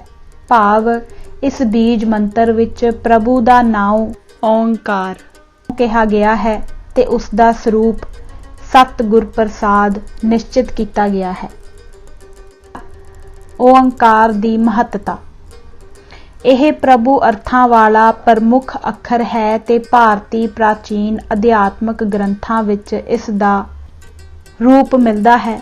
ਭਾਵੇਂ ਇਸ ਦੇ ਉਚਾਰਨ ਤੋਂ ਜਾਪਦਾ ਹੈ ਕਿ ਕਈ ਅੱਖਰਾਂ ਦਾ ਮਿਲ ਕੇ ਬਣਿਆ ਸ਼ਬਦ ਹੈ, ਪਰ ਇਹ ਅੱਖਰ ਹੀ ਮੰਨਿਆ ਜਾਂਦਾ ਰਿਹਾ ਹੈ ਤੇ ਗੁਰੂ ਨਾਨਕ ਦੇਵ ਜੀ ਨੇ ਵੀ ਇਸ ਨੂੰ ਇੱਕ ਅੱਖਰ ਵਾਂਗ ਓੰਕਾਰ ਹੀ ਰੱਖਿਆ ਹੈ ਤੇ ਇਸ ਦਾ ਉਚਾਰਨ ਕਈ ਥਾਂ ਸ਼ਬਦ ਰੂਪ 'ਚ ਲਿਖ ਦਿੱਤਾ ਗਿਆ ਹੈ, ਜਿਵੇਂ ਦੱਖਣੀ ਓੰਕਾਰ ਵਿੱਚ ਓੰਕਾਰ ਬ੍ਰਹਮਾ ਉਤਪਤ, ਓੰਕਾਰ ਕੀਆ ਜਿਨ ਚੀਤ, ਓੰਕਾਰ ਸੈਲ ਜੁਗ ਭਏ, ਓੰਕਾਰ ਵੇਦ ਨਿਰਮਏ, ਓੰਕਾਰ ਸ਼ਬਦ ਉਦਰੇ, ਓੰਕਾਰ ਗੁਰਮੁਖ ਤਰੇ, ਓਨਮ ਅੱਖਰ ਸੁਣੋ ਵਿਚਾਰ, ਓਨਮ ਅੱਖਰ ਤ੍ਰਿਭੁਵਨ ਸਾਰ। ਉਪਰੋਕਤ ਪੰਕਤੀਆਂ ਵਿੱਚ ਗੁਰੂ ਜੀ ਓੰਕਾਰ ਨੂੰ ਕੀ ਮੰਨਦੇ ਹਨ, ਚੌਖੀ ਸਪਸ਼ਟਤਾ ਹੈ। ਹੁਣ ਕੁਝ ਭਾਰਤੀ ਗ੍ਰੰਥਾਂ ਨੂੰ ਸੁਣੋ। ਸਰਵੇ ਵੇਦਾ। ਅਰਥ ਸੰਪੂਰਨ ਵੇਦ ਜਿਸ ਨੂੰ ਕਥਦੇ ਹਨ, ਸਾਰੇ ਤਪ ਜਿਸ ਦੀ ਵਿਆਖਿਆ ਹਨ, ਜਿਸ ਦੀ ਪ੍ਰਾਪਤੀ ਲਈ ਬ੍ਰਹਮਚਰਜ ਧਾਰਨ ਕੀਤਾ ਜਾਂਦਾ ਹੈ, ਉਹ ਅੱਖਰ ਮੈਂ ਤੈਨੂੰ ਸੰਖੇਪ ਵਿੱਚ ਦੱਸਦਾ ਹਾਂ। ਉਹ ਓੰਕਾਰ ਹੈ।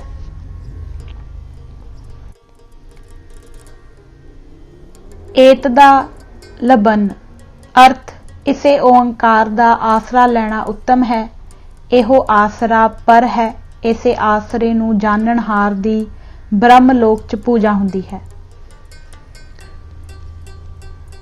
ਓਯੰਤ ਏਤ ਦਾ ਅਰਥ ਇਹ ਸਾਰਾ ਵਿਸ਼ਵ ਓੰਕਾਰ ਰੂਪ ਹੀ ਹੈ।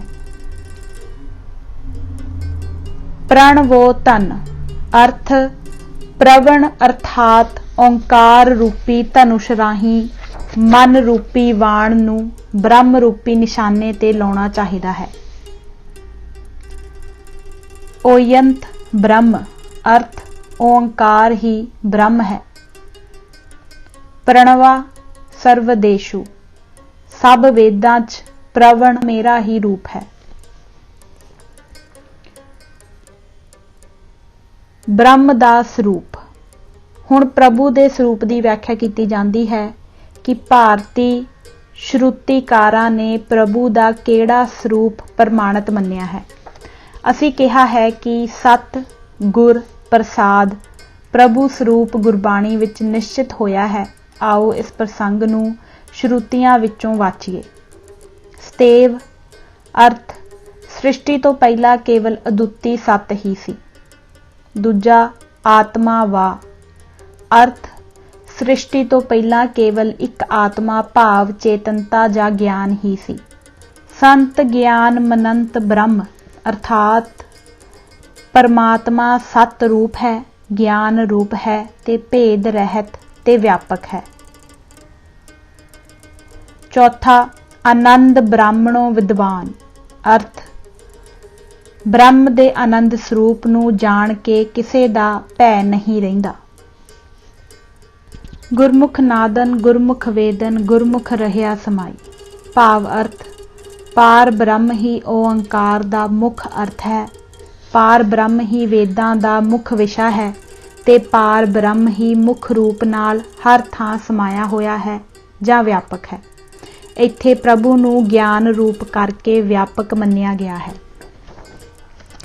ਇਸੇ ਤਰ੍ਹਾਂ ਵੇਦਾਂ ਚ ਬ੍ਰਹਮ ਦਾ ਸਰੂਪ ਕਿਤੇ ਸਤ, ਕਿਤੇ ਗਿਆਨ ਤੇ ਕਿਤੇ ਆਨੰਦ ਨਿਸ਼ਚਿਤ ਕੀਤਾ ਮਿਲਦਾ ਹੈ, ਪਰ ਸਮੂਹਕ ਰੂਪ ਚ ਸਤ ਚਿਤ ਆਨੰਦ ਸੱਚ ਦਾ ਆਨੰਦ ਕਿਤੇ ਵੀ ਨਹੀਂ ਦੇਖਣ ਚ ਆਇਆ। ਪਰ ਗੁਰੂਵਰ ਨਾਨਕ ਜੀ ਨੇ ਇਸ ਪੂਰੇ ਸਰੂਪ ਨੂੰ ਆਪਣੇ ਬੀਜ ਮੰਤਰ ਚ ਸਤ ਗੁਰ ਪ੍ਰਸਾਦ ਕਹਿ ਕੇ ਬੰਨ੍ਹ ਦਿੱਤਾ ਹੈ ਤੇ ਨਾਲ ਹੀ ਇਸ ਸਰੂਪ ਦਾ ਸਰਵੋਤਮ ਨਾਉ ਓੰਕਾਰ ਵੀ ਜੋੜ ਦਿੱਤਾ ਹੈ। ਵਿਸ਼ੇਸ਼ ਵਿਚਾਰ ਪ੍ਰਸਾਦ ਦੇ ਅਰਥ ਕਈ ਵਿਦਵਾਨਾਂ ਨੇ ਕਿਰਪਾ ਨਾਲ ਕੀਤੇ ਹਨ ਤੇ ਗੁਰਬਾਣੀ ਦੀਆਂ ਤੁਕਾਂ ਵਿੱਚ ਢੁਕਵੇਂ ਵੀ ਹਨ, ਪਰ ਇਸ ਮੰਤਰ ਵਿੱਚ ਆਨੰਦ ਰੂਪ ਹੀ ਕਰਨੇ ਉਚਿਤ ਹਨ, ਕਿਉਂਕਿ ਜੇ ਸਤਿਗੁਰ ਪ੍ਰਸਾਦ ਦਾ ਅਰਥ ਸੱਚੇ ਗੁਰੂ ਦੀ ਕਿਰਪਾ ਨਾਲ ਕਰਾਂਗੇ ਤਾਂ ਮੰਤਰ ਕੇਵਲ ਇੱਕ ਓੰਕਾਰ ਰਹਿ ਜਾਵੇਗਾ, ਜਿਸ ਵਿੱਚ ਓੰਕਾਰ ਨਾ ਹੀ ਆਏਗਾ ਤੇ ਸਰੂਪ ਬਿਲਕੁਲ ਨਹੀਂ। ਨੋਟ ਪ੍ਰਸਾਦ ਸ਼ਬਦ ਦਾ ਅਰਥ ਧਰਮ ਸ਼ਾਸਤਰਾਂ 'ਚ ਕਈ ਥਾਂ ਸੁਖ ਰੂਪ ਜਾਂ ਆਨੰਦ ਰੂਪ ਆ ਚੁੱਕਿਆ ਹੈ, ਜਿਵੇਂ ਰਾਗ ਦਵੈਸ਼ ਵਿਯੁਕਤੇ ਸਤੂ ਅਰਥ ਰਾਗ ਦਵੈਸ਼ ਤੋਂ ਬਿਨਾਂ ਇੰਦਰੀਆਂ ਤੇ ਮਨ ਨੂੰ ਕਾਬੂ ਵਿੱਚ ਕਰਕੇ ਵਿਸ਼ੇ ਭੋਗਣ ਵਾਲਾ ਪ੍ਰਸਾਦ ਭਾਵ ਆਨੰਦ ਨੂੰ ਪ੍ਰਾਪਤ ਹੁੰਦਾ ਹੈ। ਪ੍ਰਸਾਦੇ ਸਰਵ ਦੁਖਾਨਾ ਪ੍ਰਸਾਦ ਜਾਂ ਸੁਖ ਪ੍ਰਾਪਤ ਹੋਣ ਪਿੱਛੋਂ ਜੀਵ ਦੇ ਸਾਰੇ ਦੁੱਖਾਂ ਦਾ ਨਾਸ ਹੋ ਜਾਂਦਾ ਹੈ ਤੇ ਇਸੇ ਤਰ੍ਹਾਂ ਪ੍ਰਸੰਨ ਚਿੱਤ ਵਾਲੇ ਦੀ ਬੁੱਧੀ ਛੇਤੀ ਹੀ ਸੁਗਮਤਾ ਨਾਲ ਪ੍ਰਭੂ ਵਿੱਚ ਟਿਕ ਜਾਂਦੀ ਹੈ। ਸੋ ਇਹਨਾਂ ਸ਼ਲੋਕਾਂ ਵਿੱਚ ਪ੍ਰਸਾਦ ਦਾ ਅਰਥ ਪ੍ਰਸੰਨ ਹੀ ਮੰਨਿਆ ਗਿਆ ਹੈ ਤੇ ਪ੍ਰਸਾਦ ਪ੍ਰਸੰਨਤਾ ਸੁਖ ਜਾਂ ਆਨੰਦ ਆਦਿ ਸ਼ਬਦ ਸਮਾਨ ਆਰਥਕ ਹੀ ਹਨ। ਉਂਝ ਤਾਂ ਇੱਕ ਓੰਕਾਰ ਸਤਨਾਮ ਕਰਤਾ ਪੁਰਖ ਨਿਰਭਉ ਨਿਰਵੈਰ ਅਕਾਲ ਮੂਰਤ ਅਜੂਨੀ ਸੈਭੰ ਗੁਰ ਪ੍ਰਸਾਦ ही गुरबाणी दा बीज मंत्र है, क्योंकि गुरु ग्रंथ साहिब दा आरंभ इसे मंत्र नाल कीता गया ते सारी बाणी विच 33 वार आया है।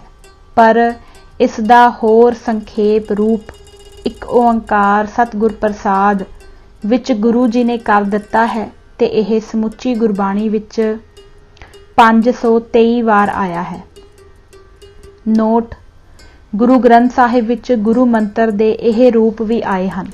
पहला एक ओंकार 1 वार, दूजा एक ओंकार सतनाम करता पुरख गुर प्रसाद 8 वार, तीजा एक ओंकार सतनाम गुर प्रसाद 2 वार।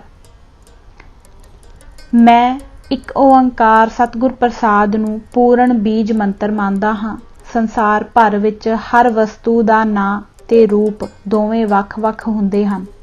इन्हां चों रूप तां इक्को रहिंदा है, भाव बदलदा नहीं, पर नाउं, जाति, गुण, किरिया ते संबंध करके अनेक हो जाते हैं। जिवें मनुख जाति नाउं है, ज्ञानी मानी गुण नाउं हन, पाचक पाठक किरिया जां कर्म नाउं हन, पिता पुत्र संबंध नाउं हन। ਇਹ ਨਾਉ ਇੱਕ ਦੂਜੇ ਤੋਂ ਵੱਖਰੇ ਹਨ, ਪਰ ਇਹਨਾਂ ਸਾਰੇ ਨਾਵਾਂ ਵਿੱਚ ਮਨੁੱਖ ਰੂਪ ਤਾਂ ਇੱਕੋ ਰਹਿੰਦਾ ਹੈ। ਐਨ ਇਸੇ ਤਰ੍ਹਾਂ ਸਤਿਗੁਰ ਪ੍ਰਸਾਦ ਇੱਕ ਸਰੂਪ ਹੈ ਤੇ ਓੰਕਾਰ ਆਤਮਾ ਪਰਮਾਤਮਾ ਬ੍ਰਹਮ ਈਸ਼ਵਰ ਪਰਮੇਸ਼ਵਰ ਆਦਿਕ ਇਸ ਦੇ ਅਨੇਕਾਂ ਵੈਦਿਕ ਨਾਂ ਹਨ। ਰਾਮ, ਹਰ, ਗੋਬਿੰਦ, ਮਾਧਵ, ਮਧੂਸੂਦਨ ਤੇ ਮੁਰਾਰੀ ਆਦि प्राकृतिक ਜਾਂ पौराणिक ਨਾਂ ਹਨ। ਇਹ ਸਾਰੇ ਹੀ ਨਾਉ ਇੱਕ ਦੂਜੇ ਵਿੱਚ ਵਿਆਪਕ ਨਹੀਂ, ਪਰ ਸਤਿਗੁਰ ਪ੍ਰਸਾਦ ਵਾਲਾ ਰੂਪ ਸਾਰੇ ਨਾਵਾਂ ਵਿੱਚ ਇੱਕੋ ਹੈ। ਇਸੇ ਤਰ੍ਹਾਂ ਸਤਿਗੁਰ ਪ੍ਰਸਾਦ ਸਰੂਪ ਬ੍ਰਹਮ ਦੇ ਅਸੰਖਾਂ ਨਾਂ ਹਨ। ਕੋਈ ਵੀ ਮਨੁੱਖ ਸਤਿਗੁਰ ਪ੍ਰਸਾਦ ਸਰੂਪ ਦੇ ਸਾਰੇ ਨਾਵਾਂ ਦਾ ਸਿਮਰਨ ਨਹੀਂ ਕਰ ਸਕਦਾ। ਇਸੇ ਲਈ ਉਹ ਕਿਸੇ ਯੋਗ ਵਿਅਕਤੀ ਦੀ ਸਹਾਇਤਾ ਕਿਰਪਾ ਨਾਲ ਸਤਿਗੁਰ ਪ੍ਰਸਾਦ ਦੇ ਅਸੰਖ ਨਾਵਾਂ ਚੋਂ ਕਿਸੇ ਨੂੰ ਚੁਣ ਲੈਂਦਾ ਹੈ ਤੇ ਉਸ ਨਾਂ ਤੇ ਦ੍ਰਿੜ ਭਾਵਨਾ ਕਰਕੇ ਸੁਖ ਸ਼ਾਂਤੀ ਪ੍ਰਾਪਤ ਕਰ ਲੈਂਦਾ ਹੈ। ਪਰ ਗੁਰਦੇਵ ਜੀ ਨੇ ਤਾਂ ਸਾਰੇ ਮੰਤਰਾਂ ਚੋਂ ਇੱਕ ਓੰਕਾਰ ਸਤਿਗੁਰ ਪ੍ਰਸਾਦ ਨੂੰ ਹੀ ਸਰਵੋਤਮ ਮੰਨਿਆ ਹੈ, ਕਿਉਂਕਿ ਇਸ ਵਿੱਚ ਨਾਮ ਤੇ ਨਾਮੀ ਨਾਮ ਵਾਲਾ ਦੋਵੇਂ ਇਕੱਠੇ ਹੋ ਗਏ ਹਨ। ਜੋ ਜਾਪਕਾਂ ਨੂੰ ਇਸੇ ਮਹਾਮੰਤਰ ਦਾ ਸਿਮਰਨ ਕਰਨਾ ਚਾਹੀਦਾ ਹੈ, ਇਹੋ ਗੁਰਮੰਤਰ ਹੈ। ਅਜਿਹਾ ਸਰਵੋਤਮ ਮੰਤਰ ਗੁਰਬਾਣੀ ਤੋਂ ਬਿਨਾਂ ਹੋਰ ਕਿਸੇ ਗ੍ਰੰਥ ਵਿੱਚ ਨਹੀਂ ਮਿਲਦਾ। ਗੁਰਮੰਤਰ ਦੇ ਅਧਿਕਾਰੀ। ਪਾਂਡਵਾਂ ਦੇ ਰਾਜ ਪਿੱਛੋਂ ਜਦੋਂ ਜਗਨਨਾਥ ਆਦਿ ਮੰਦਰਾਂ ਦੀ ਕੁਰਚਨਾ ਕੀਤੀ ਗਈ ਤਾਂ ਉਸੇ ਅਸੁਰ ਬ੍ਰਾਹਮਣੀ ਯੁਗ ਮੰਦਰ, ਜਿੱਥੇ ਧਰਮ ਪੁਸਤਕਾਂ ਵਿੱਚ ਸਵਾਰਥੀ ਦਾਨ ਵਿਧਾਨ, ਪਸ਼ੂ ਬਲੀ ਆਦਿ ਹਿੰਸਾ, ਇਸਤਰੀ ਦਾ ਤਿਰਸਕਾਰ ਤੇ ਜਨਮ ਦੇ ਆਧਾਰ ਤੇ ਹੀ ਮਨੁੱਖ ਨੂੰ ਉੱਚਾ ਨੀਵਾਂ ਮੰਨ ਲੈਣ ਦੇ ਮਨ ਘੜਤ ਲੇਖ ਲਿਖੇ ਗਏ, ਉੱਥੇ ਪ੍ਰਭੂ ਦੇ ਇੱਕ ਓੰਕਾਰ ਆਦਿ ਗੁਰਮੰਤਰਾਂ ਨੂੰ ਜਪਣ ਦਾ ਅਧਿਕਾਰ ਕੇਵਲ ਬ੍ਰਾਹਮਣ ਸੰਨਿਆਸੀ ਨੂੰ ਹੀ ਦਿੱਤਾ। ਗ੍ਰਹਿਸਤੀ, ਬ੍ਰਾਹਮਣ, ਕਸ਼ਤਰੀ ਤੇ ਵੈਸ ਨੂੰ ਮੰਤਰ ਦੇ ਨਾਲ ਓਮ ਜਪਣ ਦਾ ਵਿਧਾਨ ਰਚਿਆ ਗਿਆ, ਪਰ ਸ਼ੂਦਰ ਤੇ ਔਰਤ ਨੂੰ ਤਾਂ ਮੰਤਰ ਦੇ ਨਾਲ ਵੀ ਓਮ ਕਹਿ ਸਕਣ ਦੀ ਮਨਾਹੀ ਕੀਤੀ ਗਈ। ਸ਼ੂਦਰ ਤੇ ਔਰਤ ਨਾਲ ਧੱਕੇ ਦਾ ਵਿਸਥਾਰ ਪਹਿਲਾਂ ਆ ਚੁੱਕਿਆ ਹੈ, ਪਰ ਗੁਰੂ ਨਾਨਕ ਜੀ ਨੇ ਜਪਜੀ ਵਿੱਚ ਹੋਕਾ ਦਿੱਤਾ, ਪੰਚ ਪਰਵਾਨ ਪੰਚ ਪ੍ਰਧਾਨ, ਪੰਚੇ ਪਾਵੈ ਦਰਗੇ ਮਾਨ, ਪੰਚੇ ਸੋਹੇ ਦਰ ਰਾਜਾਨ, ਪੰਚਾਂ ਕਾ ਗੁਰ ਏਕ ਧਿਆਨ। ਪਦ ਅਰਥ। ਪੰਜ, ਪੰਜ ਜਾਤੀਆਂ ਭਾਵ ਬ੍ਰਾਹਮਣ, ਕਸ਼ਤਰੀ, ਵੈਸ਼, ਸ਼ੂਦਰ ਤੇ ਅੰਤਯਜ। ਅਸਲ ਵਿੱਚ ਸ਼ੂਦਰ ਤੇ ਅੰਤਯਜ ਚੌਥੇ ਵਰਣ ਦੇ ਹੀ ਦੋ ਮੁੱਖ ਅੰਗ ਮੰਨੇ ਜਾਂਦੇ ਹਨ। ਸ਼ੂਦਰਾਂ ਵਿੱਚੋਂ ਉੱਚ ਕੋਟੀ ਦੇ ਸ਼ੂਦਰ ਜਿਵੇਂ ਨਾਈ, ਛਿੰਬੇ ਤੇ ਘੁਮਿਆਰ ਆਦਿ, ਪਰ ਅੰਤਯਜਾਂ ਵਿੱਚ ਨੀਚ ਕੋਟੀ ਜਿਵੇਂ ਭੰਗੀ, ਚਮਾਰ, ਕਸਾਈ, ਕਲਾਲ, ਸ਼ਰਾਬ ਕੱਢਣ ਵਾਲੇ, ਗਣਿਕਾ ਤੇ ਨੱਟ ਆਦਿ ਸ਼ਾਮਲ ਹਨ। ਇਹ ਅੰਤਯਜ ਅਤ ਦਲਿਆ ਤੇ ਮਿੱਧਿਆ ਹੋਇਆ ਵਰਗ ਸਨ। ਅੱਜ ਕੱਲ੍ਹ ਦੀ ਪਰਿਭਾਸ਼ਾ ਅਨੁਸਾਰ ਪਛੜੀਆਂ ਸ਼੍ਰੇਣੀਆਂ, ਬੈਕਵਰਡ ਕਲਾਸਿਸ, ਸ਼ੂਦਰਾਂ ਲਈ ਤੇ ਅਨੁਸੂਚਿਤ ਜਾਤੀਆਂ ਤੇ ਕਬੀਲੇ ਸ਼ੈਡਿਊਲ ਕਾਸਟ ਐਂਡ ਟ੍ਰਾਈਬਸ ਅੰਤਯਜਾਂ ਲਈ ਵਰਤੇ ਜਾਂਦੇ ਹਨ। ਪ੍ਰਵਾਨ ਪ੍ਰਮਾਣ ਸਿੱਧ ਹਨ। ਪੰਚ ਪੰਜੇ ਪ੍ਰਧਾਨ ਪ੍ਰਧਾਨ ਹਨ, ਭਾਵ ਇਹਨਾਂ 'ਚ ਕੋਈ ਵੱਡਾ ਛੋਟਾ ਨਹੀਂ। ਪੰਚੇ ਇਹ ਪੰਜੇ ਪਾਵੈ ਦਰਗਹਿ ਮਾਨ, ਪਰਮਾਤਮਾ ਦੇ ਦਰਬਾਰ ਵਿੱਚ ਸਤਿਕਾਰੇ ਜਾਂਦੇ ਹਨ। ਪੰਚੇ ਸੋਹੇ ਦਰ ਰਾਜਾਨ, ਇਹ ਪੰਜੇ ਰਾਜ ਦਰਬਾਰਾਂ ਵਿੱਚ ਸ਼ੋਭਾ ਪਾਉਂਦੇ ਹਨ। ਪੰਚਾਂ ਕਾ ਗੁਰ ਏਕ ਧਿਆਨ, ਤੇ ਇਹਨਾਂ ਪੰਜਾਂ ਦੇ ਧਿਆਨ ਕਰਨ ਲਈ ਗੁਰੂ ਭਾਵ ਪਰਮੇਸ਼ਰ ਵੀ ਇੱਕੋ ਹੈ। ਭਾਵ ਅਰਥ ਜਪਜੀ ਵਿੱਚ ਇਸ ਮੰਤਰ ਤੋਂ ਪਹਿਲਾਂ ਸੁਣਨ ਮੰਨਣ ਤੇ ਨਿਧਿਆਸਨ ਕਰਨ ਦਾ ਫਲ ਦੱਸਦੇ ਆਏ ਹਨ ਤੇ ਇਸ ਪੌੜੀ ਵਿੱਚ ਪ੍ਰਭੂ ਦਾ ਨਾਮ ਸੁਣਨ ਮੰਨਣ ਤੇ ਨਿਧਿਆਸਨ ਕਰਨ ਦਾ ਅਧਿਕਾਰ ਦੱਸਦੇ ਹੋਏ ਕਹਿ ਦਿੰਦੇ ਹਨ ਕਿ ਪੰਜਾਂ ਵਰਣਾਂ 'ਚ ਕੋਈ ਵੱਡਾ ਛੋਟਾ ਨਹੀਂ ਤੇ ਪ੍ਰਭੂ ਚਿੰਤਨ ਕਰਨ ਤੇ ਉਸ ਨੂੰ ਪ੍ਰਾਪਤ ਕਰਨ ਦਾ ਅਧਿਕਾਰ ਸਭ ਨੂੰ ਸਮਾਨ ਹੈ। ਪੰਜਵੇਂ ਗੁਰੂ ਨਾਨਕ ਸੁਖਮਨੀ ਵਿੱਚ ਵੀ ਫਰਮਾਉਂਦੇ ਹਨ, ਬੀਜ ਮੰਤਰ ਸਰਬ ਕੋ ਗਿਆਨ, ਚੌਹ ਵਰਨਾ ਮੈਂ ਜਪੈ ਕੋ ਨਾਮ।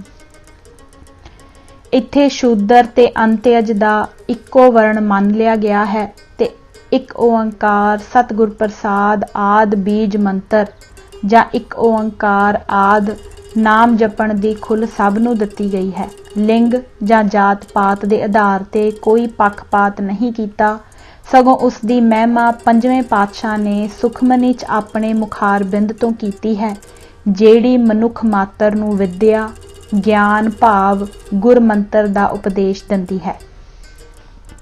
ਚੌਹ ਵਰਨਾ ਕੋ ਦੇ ਉਪਦੇਸ਼, ਨਾਨਕ ਉਸ ਪੰਡਤ ਕੋ ਸਦਾ ਆਦੇਸ਼। ਜਾਤ ਪਾਤ ਜਾਂ ਊਚ ਨੀਚ, ਜਾਤ ਪਾਤ ਦੇ ਥੋਥੇ ਵਿਚਾਰ ਨੂੰ ਗੁਰਬਾਣੀ ਨੇ ਕਰੜੀ ਸੱਟ ਮਾਰੀ ਤੇ ਇਸ ਤਰ੍ਹਾਂ ਨਾਲ ਮਾਨਵ ਜਾਤੀ ਦੇ ਇੱਕ ਭਾਗ ਉੱਤੇ ਹੋ ਰਹੇ ਅੰਨੇ ਜ਼ੁਲਮ ਨੂੰ ਠੱਲ ਪਾਉਣ ਦਾ ਯਤਨ ਕੀਤਾ। ਗੁਰਦੇਵ ਨਾਨਕ ਨੇ ਆਪਣੇ ਆਪ ਨੂੰ ਨੀਵੇਂ ਵਰਗਾਂ ਦਾ ਹਮਸਾਇਆ ਤੇ ਹਮਸਫਰ ਦੱਸਿਆ। ਨੀਚਾ ਅੰਦਰ ਨੀਚ ਜਾਤ, ਨੀਚੀ ਹੂੰ ਅਤ ਨੀਚ, ਨਾਨਕ ਤਿਨ ਕੇ ਸੰਗ ਸਾਥ, ਵੱਡਿਆ ਸਿਉ ਕਿਆ ਰੀਸ। ਤੇ ਜਾਤ ਪਾਤ ਨੂੰ ਜਨਮ ਦੇ ਆਧਾਰ ਤੇ ਨਾ ਮੰਨ ਕੇ ਚੰਗੇ ਤੇ ਮਾੜੇ ਕੰਮਾਂ ਦੇ ਆਧਾਰ ਤੇ ਮੰਨਣ ਦਾ ਸੰਕੇਤ ਕੀਤਾ। ਜਾਤ ਜਨਮ ਨਹਿ ਪੂਛੀਐ, ਸੱਚ ਕਰ ਲਿਹੋ ਬਤਾਏ, ਸਾ ਜਾਤ ਸਾ ਪਾਤ ਹੈ, ਜਿਹੇ ਕਰਮ ਕਮਾਏ। ਕਬੀਰ ਜੀ ਨੇ ਕਿਹਾ, ਜਾਤ ਪਾਤ ਪੂਛੇ ਨਹੀਂ ਕੋਈ, ਹਰ ਕੋ ਭਜੇ ਸੋ ਹਰ ਕਾ ਹੋਈ। ਤੇ ਹੰਕਾਰੀ ਬ੍ਰਾਹਮਣਾ ਤੋਂ ਪੁੱਛਿਆ, ਤੁਮ ਕਤ ਬ੍ਰਾਹਮਣ ਹਮ ਕਤ ਸੂਦ, ਹਮ ਕਤ ਲੋਹੂ ਤੁਮ ਕਤ ਦੂਧ। ਇਸਤਰੀ ਜਾਤੀ ਦੀ ਰੱਖਿਆ, ਜਿਵੇਂ ਗੁਰੂ ਗ੍ਰੰਥ ਸਾਹਿਬ ਜੀ ਨੇ ਨੀਵੀਆਂ ਜਾਤਾਂ ਨਾਲ ਧਰਮ ਗ੍ਰੰਥਾਂ ਰਾਹੀਂ ਕੀਤਾ ਜਾ ਰਿਹਾ ਅਨਿਆਏ ਰੋਕਿਆ, ਇਵੇਂ ਇਸਤਰੀ ਜਾਤੀ ਦੇ ਹੱਕ 'ਚ ਵੀ ਆਵਾਜ਼ ਉਠਾਈ। ਇੱਥੇ ਪਤੀ ਨੂੰ ਪਰਮੇਸ਼ਵਰ ਤੇ ਔਰਤ ਨੂੰ ਖਰੀਦੀ ਹੋਈ ਦਾਸੀ ਜਾਂ ਭੇਡ ਬੱਕਰੀ ਨਹੀਂ ਦੱਸਿਆ ਗਿਆ, ਸਗੋਂ ਸਾਰੇ ਕਾਰਜਾਂ 'ਚ ਸਮਾਨ ਹਿੱਸਾ ਲੈਣ ਵਾਲੀ ਵਿਅਕਤੀ ਮੰਨਿਆ ਹੈ। ਸਿਮਰਤੀਆਂ ਵਾਲਾ ਕੁਟਲ ਵਿਧਾਨ ਜੋ ਇਸਤਰੀ ਨੂੰ ਨਿੰਦਦਾ ਤੇ ਕੈਦੀਆਂ ਵਾਂਗ ਜੀਵਨ ਬਿਤਾਉਣ ਲਈ ਮਜਬੂਰ ਕਰਦਾ ਸੀ, ਟੇਢੇ ਢੰਗ ਨਾਲ ਗੁਰੂ ਵਾਕਾਂ ਰਾਹੀਂ ਹਲੂਣਿਆ ਗਿਆ। ਗੁਰੂ ਨਾਨਕ ਦੇਵ ਜੀ ਨੇ ਇਹ ਦੱਸ ਕੇ ਜਦੋਂ ਸਾਰੀ ਮਾਨਵ ਜਾਤੀ ਔਰਤ ਤੋਂ ਜਨਮ ਲੈਂਦੀ ਹੈ ਤੇ ਜੀਵਨ ਗੱਡੀ ਤੋਰਨ ਲਈ ਔਰਤ ਦੀ ਲੋੜ ਅਥਾਹ ਹੈ, ਪੁੱਛਿਆ ਕਿ ਫੇਰ ਔਰਤ ਨੂੰ ਮੰਦਾ ਕਿਉਂ ਕਿਹਾ ਜਾਂਦਾ ਹੈ। ਭੰਡ ਜੰਮੀਐ ਭੰਡ ਨਿੰਮੀਐ, ਭੰਡ ਮੰਗਣ ਵਿਆਹ, ਭੰਡੋ ਹੋਵੈ ਦੋਸਤੀ, ਭੰਡੋ ਚੱਲੈ ਰਾਹ, ਭੰਡ ਮੂਆ ਭੰਡ ਭਾਲੀਐ, ਭੰਡ ਹੋਵੈ ਬੰਧਾਨ, ਸੋ ਕਿਉ ਮੰਦਾ ਆਖੀਐ, ਜਿਤ ਜੰਮੈ ਰਾਜਾਨ। ਇਸ ਦੇ ਨਾਲ ਹੀ ਤੁਹਾਡੇ ਤੋਂ ਇਜਾਜ਼ਤ ਚਾਹੁੰਦੀ ਹਾਂ ਤੇ ਖਿਮਾ ਦੀ ਜਾਚਕ ਹਾਂ, ਕਿਉਂਕਿ ਗੁਰਬਾਣੀ ਦੀਆਂ ਤੁਕਾਂ ਪੜ੍ਹਦਿਆਂ ਹੋਇਆਂ ਬੇਅੰਤ ਪ੍ਰਕਾਰ ਦੀਆਂ ਭੁੱਲਾਂ ਚੁੱਕਾਂ ਗਲਤੀਆਂ ਹੋਈਆਂ ਹੋਣਗੀਆਂ। ਵਾਹਿਗੁਰੂ ਜੀ ਕਾ ਖਾਲਸਾ, ਵਾਹਿਗੁਰੂ ਜੀ ਕੀ ਫਤਿਹ।